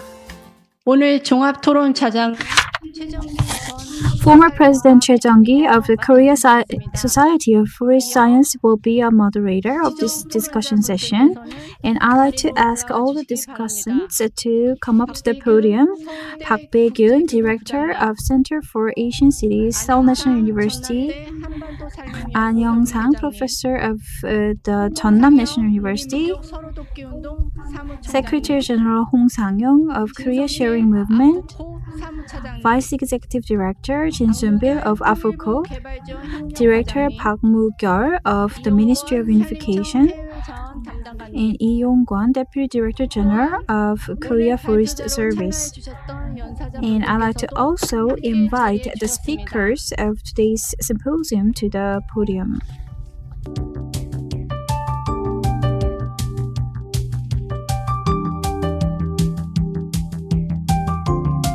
네, 종합토론의 진행은 So Professor Choi Jung-gi will be the moderator of this forum discussion session. 지난번 강원도에서 We had a meeting last time in Gangwon Province regarding the inter-Korean forest cooperation, and I was the moderator at the time, and thank you for giving me an opportunity to serve as a moderator of the discussion session. And the reason why I was selected as a moderator is that I was the chairman of the National Institute of Forest Science, and I had many exchanges with other parties, and I established the research council for the inter-Korean forest cooperation, and I hope that there will be inter-Korean cooperation as well as the cooperation in the Northeast Asia on forest. And we are far behind the schedule, so let me go straight into the discussion session. Based on the sequence, I'd like to invite first Park Bae-gyun, Director of the Seoul National University, for remarks. Professor Park, thank you for your kind introduction. I'm Professor Park Bae-gyun from Seoul National University Asia Center, and I majored in the geology, and I'm not a politician, but I was invited to this symposium, and it was a great learning opportunity for me. And due to time constraints, I'd like to make my point.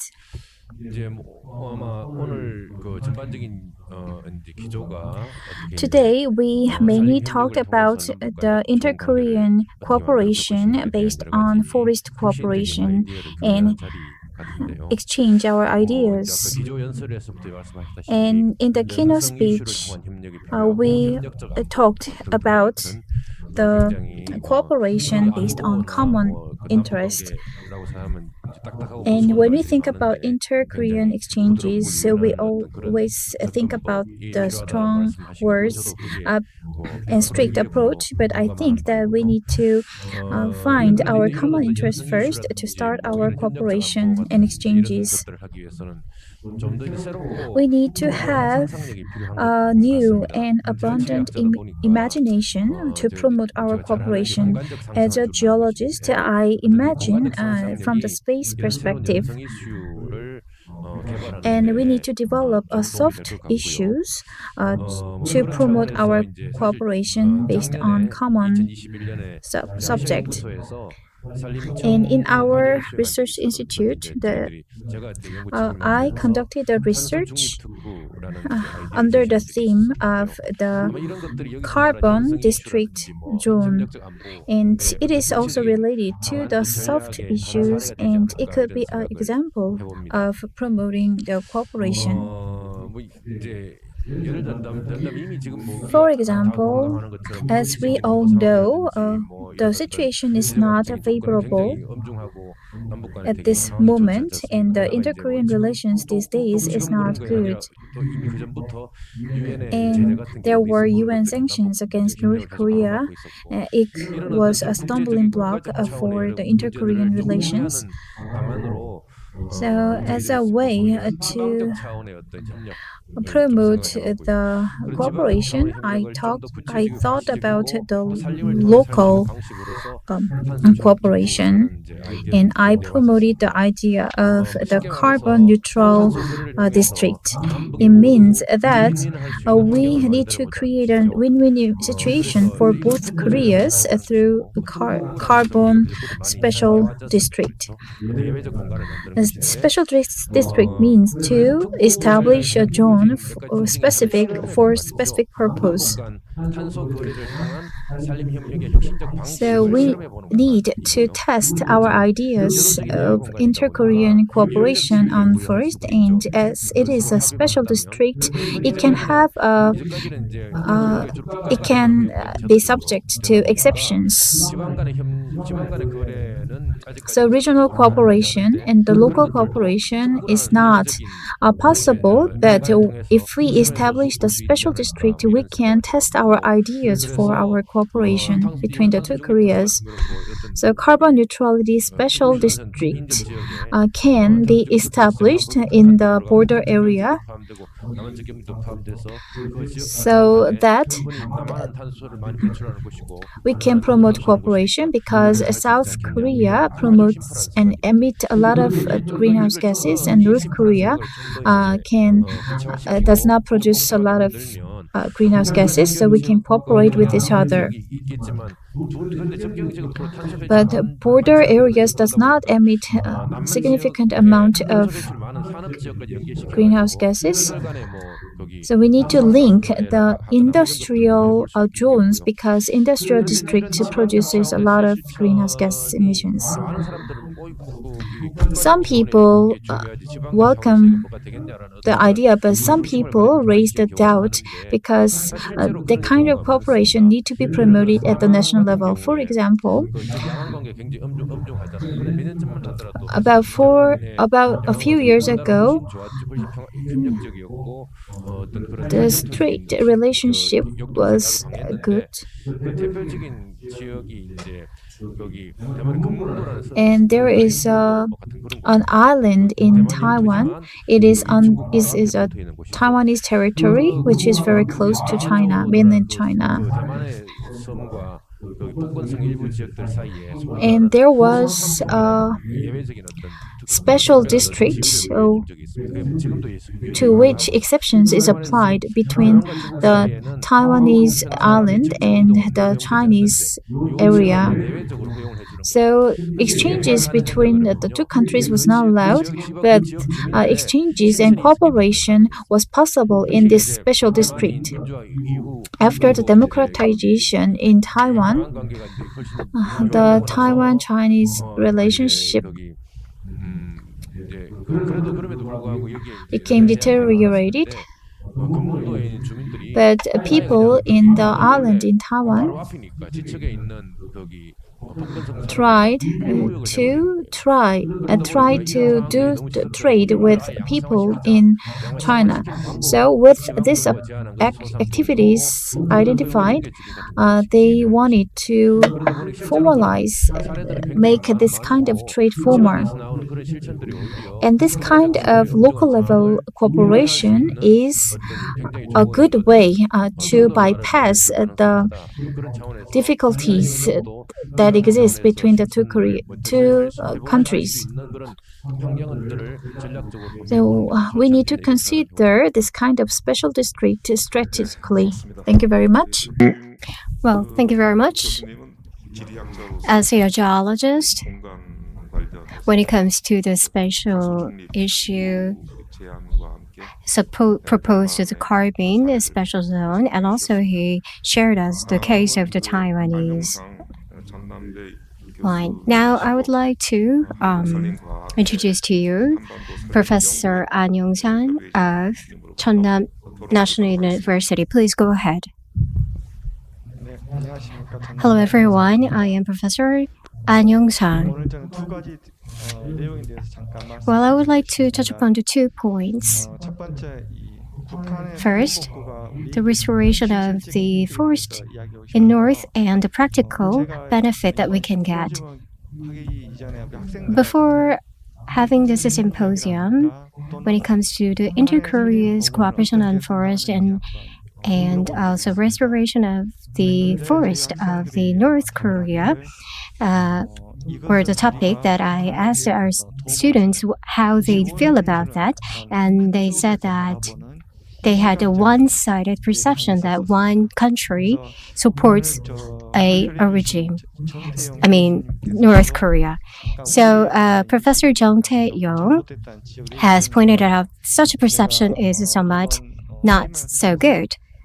So from this symposium, perhaps we have misunderstood the domestic things, and probably we had some poor efforts to understand. As the controlling of water is somewhat lagging in North, so there are frequent flooding events. However, this flooding issue can affect both Koreas. And if North Korea has a good afforestation, and thanks to that abundant woods, we can have a diverse species, and also we can reduce the GHG and so on. Such practical benefits can be obtained. So I think we have to emphasize these aspects as well. The last point, it's a technical aspect of the forest. In order to rehabilitate the forest in the North, however, still there are some lack in seedlings. And in fact, they do also lack the seeds as well. So it's like that they do have gun, but they do not have bullet, so they cannot actually use the gun. But when it comes to the technology of the restoration forest, and also when it comes to the seeds, amount of types of seeds, we do have a lot. So for North Korea to sustainably forest their forest, we need to support in providing the seeds or developing the seedlings and so on. That's all. Professor An Young-sang pointed out that restoration of a forest in North Korea can benefit South Korea, and it is a practical way, and South Korea can benefit from the restoration of forest in North Korea. And seeds are important, and good seeds are also important, and seedlings supply need to be done by South Korea, and with this technology, North Korea can benefit as well. Next, I'd like to invite Secretary General Hong Sang-yong of Korea Sharing Movement, a private organization, to present his point. Good afternoon, everyone. My name is Hong Sang-yong, Secretary General of Korea Sharing Movement. I have listened to many ideas, proposals, and presentations during the symposium, and I learned a lot from this symposium, and I'd like to make some proposals. First, cooperation on forest has been supporting the restoration of forest in North Korea, and that was our past approach in the name of humanitarian assistance to North Korea. But in the future, we need to change that concept to promote sustainable development and joint response to climate change. And it should be a joint cooperation, inter-Korean cooperation against the global crisis. And I'm fully agree with those ideas presented today. And one professor said that a new paradigm need to be established for inter-Korean cooperation on forest, and I agree with him. And that is the direction we need to take. And I listened to an interesting point from Professor Baek Sung-ho from Banyan University. And he talked about the support from South Korea to North Korea, including rice and fuel. So I was surprised with the amount and actual cooperation between the two Koreas. And you talked about the North Korea's economic development zone. And I'd like to mention that we have pointed out the agriculture special district. And I think there should be a forest special zone for inter-Korean cooperation. And the PFI, the concept of PFI, which was presented by the NGO today, can be applied to together with the special zone ideas. And finally, I like to mention that nobody in this symposium talked about this issue, about the CBAM, because CBAM is talked a lot and it is used as a tariff barrier. So this CBAM issue need to be taken seriously, and how to cooperate to deal with the CBAM issue. That should be one of the agenda we need to study further. Thank you very much. Well, Secretary General Hong, and also you have suggested many ideas, and also you have many comments on the presenters today, and also you have mentioned some of the points that you particularly felt new, and in the final session of this session, we'll open floor to take some questions from the floor. Now, I would like to invite Secretary General of AFECO, Mr. Jin Sun-pil. Please go ahead. Hello. I am Secretary General Jin Sun-pil of AFECO. During the period of 2013 to 2014, I was back then the Forest Services Director who was in charge of this kind of forestry cooperation.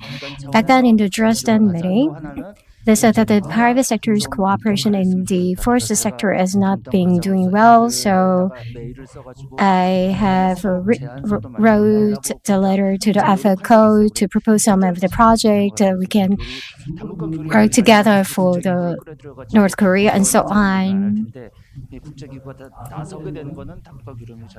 But when the global organization steps in, then that means that the inter-Korean issues cannot be actually dealt by to Korea, so it's unfortunate. But back then, we had a discussion on the Dresden and also there was a suggestion, agroforestation. The other was the REDD+. Of course, there were a lot of contents. If that went smoothly, then we can have a less burden. However, when it comes to the FOCO, well, it's an organization initiated and led by Korea in the Asian country, and there are about 60 member countries to address forestry issues. But we officially established in 2018, and it is a treaty-based international organization. But before that, in terms of agreement among the Asian countries, we have been working on this kind of projects as well. So as our organization officially launched, then we could work on, and then we are inviting other members to join our membership as well. So every year, especially last year, we have decided to run a workshop in Mongolia, but back then we had COVID. So the vice chair of AFECO in the north, he or she came up online and delivered some presentation. So when it comes to the forest sector's issue, AFECO is one of the best global organizations. And WFO is in charge of the agriculture sector and FPI, the forest, other sectors and so on. But when it comes to the forest issue, we collaborate with the FIO. In the past, there was a Samjian region. They said that as a part of the project of FIO, we have tried to plant a special species of tree. So by carrying this tree or import the tree into or settling into the north, we have to go via China, so it took a lot of time than expected. And also in 2019, as you know, the GCF, which handles many of the UN, actually there was a proposal that we have issued to the fund.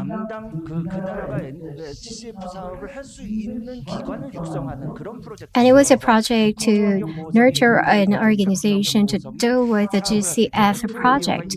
So as an implementation body, we have submitted the proposal and it was approved. But due to the UN sanctions, it could go live.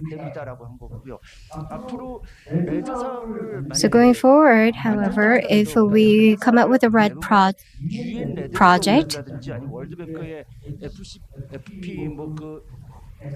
even so, the preparation works at the such as readiness by the World Bank or World Bank or the United Nations are required.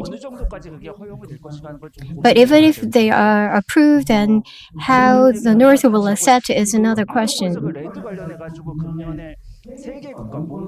The three countries, Mongolia, Cambodia, and the Philippines, had the feasibility test by our organization to see whether it's possible to have the REDD+ project and so on. And we conclude that some countries are not capable of carrying out such a project. Of course, there were 4 requirements that are fulfilled by certain countries among these 4 countries.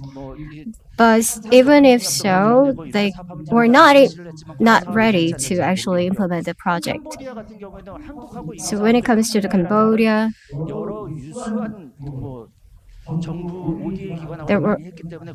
the country actually collaborated with other renowned intergovernmental organizations and other government organizations that the country is actually ready to do. So what we can do right now is to support with the expert and holding seminars and so on. That's all. Secretary General Jin Sung-pil of AFECO talked about the FAO project conducted in North Korea and the not successful cases, and he also talked about what is needed to promote and he pointed out the importance of preparation. I'd like to introduce the last discussant,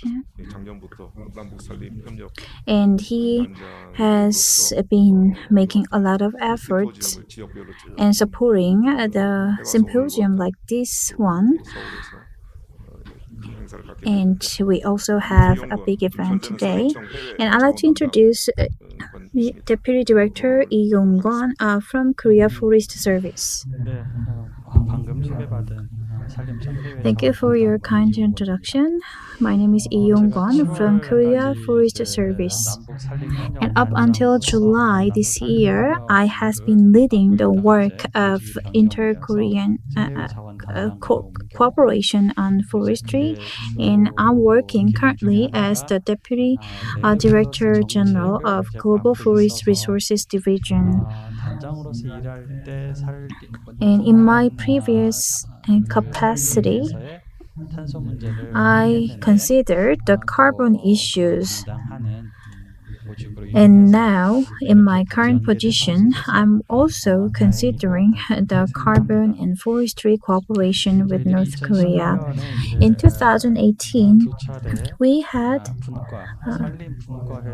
the two meetings based on the subject of forestry, and we talked about the protection of forest and exchanges in the science and technology for forestry sector. And we started a pilot project, and we conducted and started the 10 modernization project, and we also started sending the medicinal plants, and we also talked about the cooperation and exchanges of science and technology.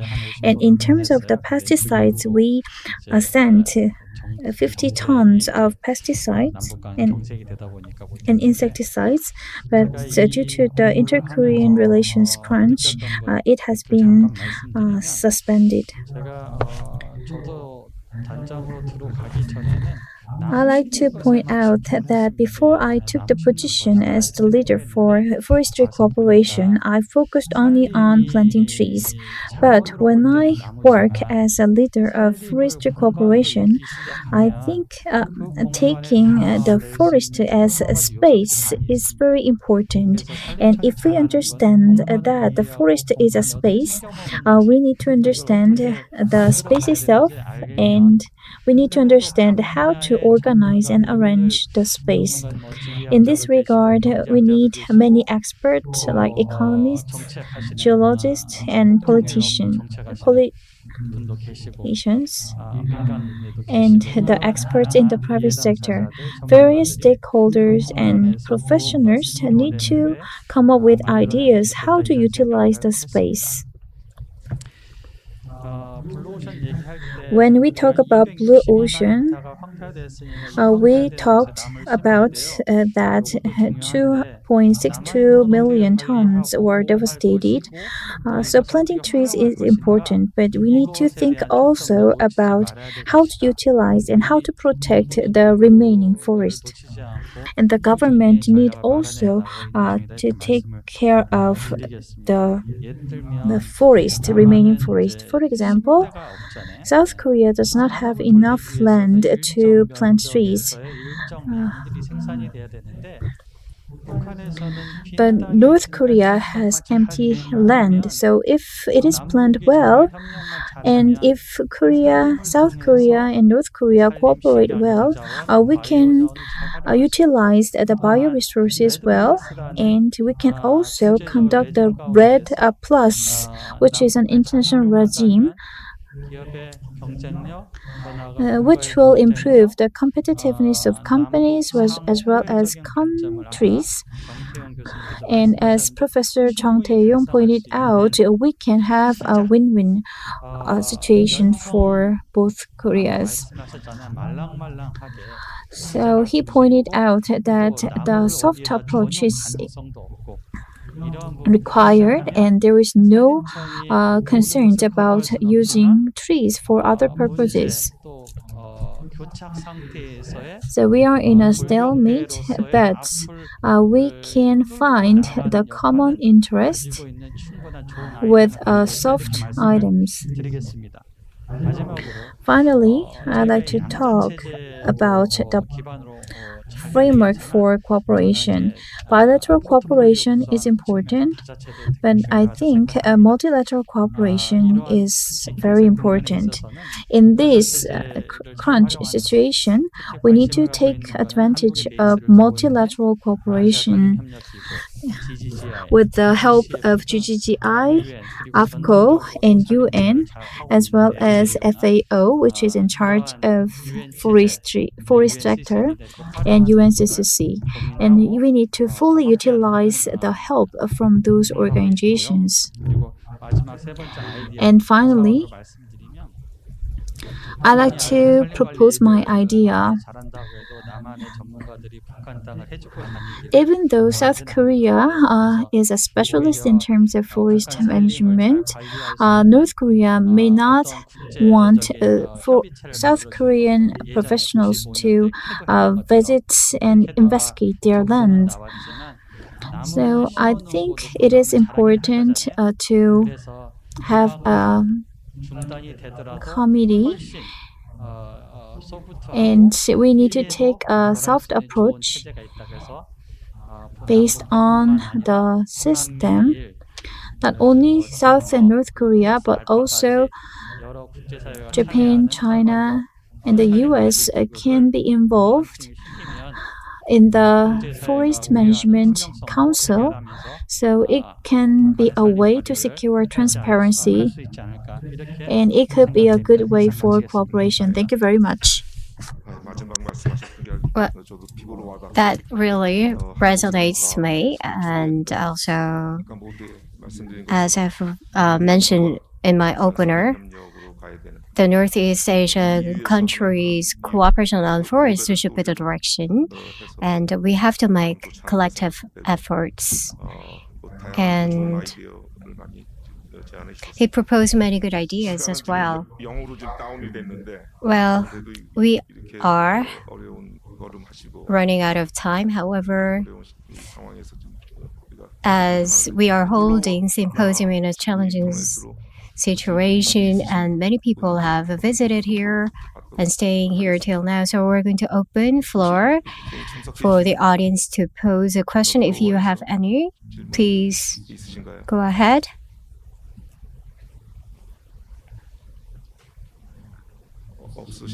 If there's no question, then what Mr. Hong mentioned is that whether there is a actual support made by China, and for that question, Professor Peck, could you answer to it? Or if you want to make some additional comments, please go ahead.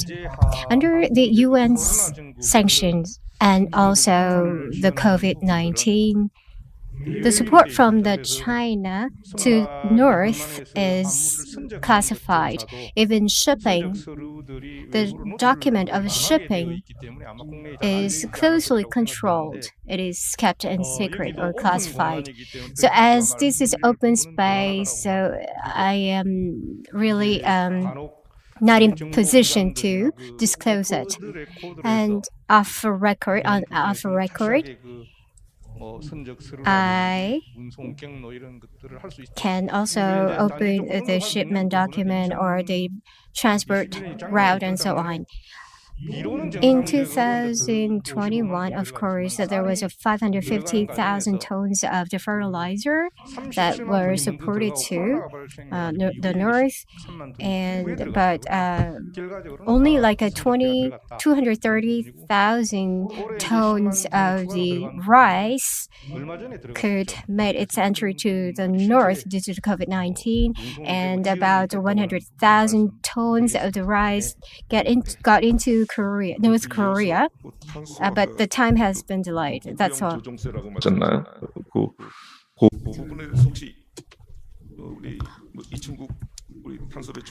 So Mr. Lee, do you explain more about that regarding the CBAM?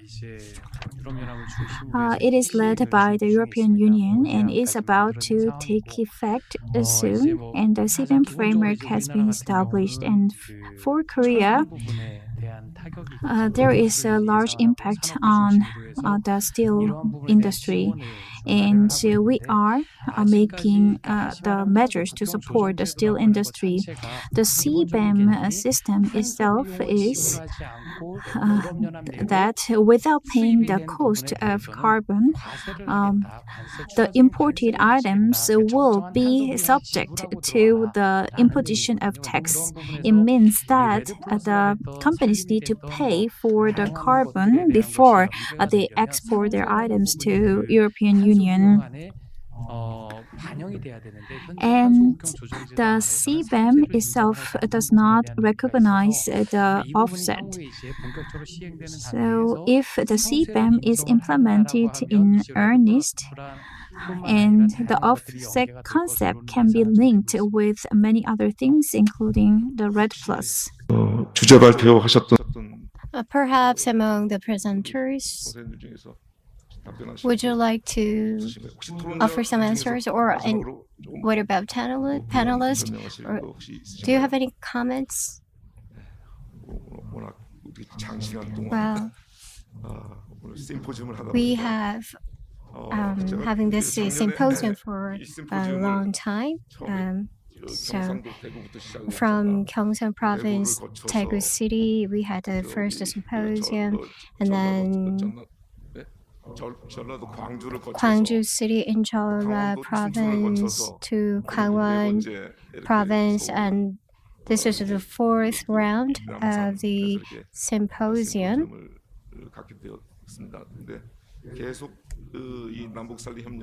And through these inter-Korean cooperation forest and the forest project, with this we could have an opportunity to invite many people, and also Secretary Director General of the FOCO and also the team leader of GGGI were invited today as well, and to respond to the climate change, and also to forge the cooperation on forest sector.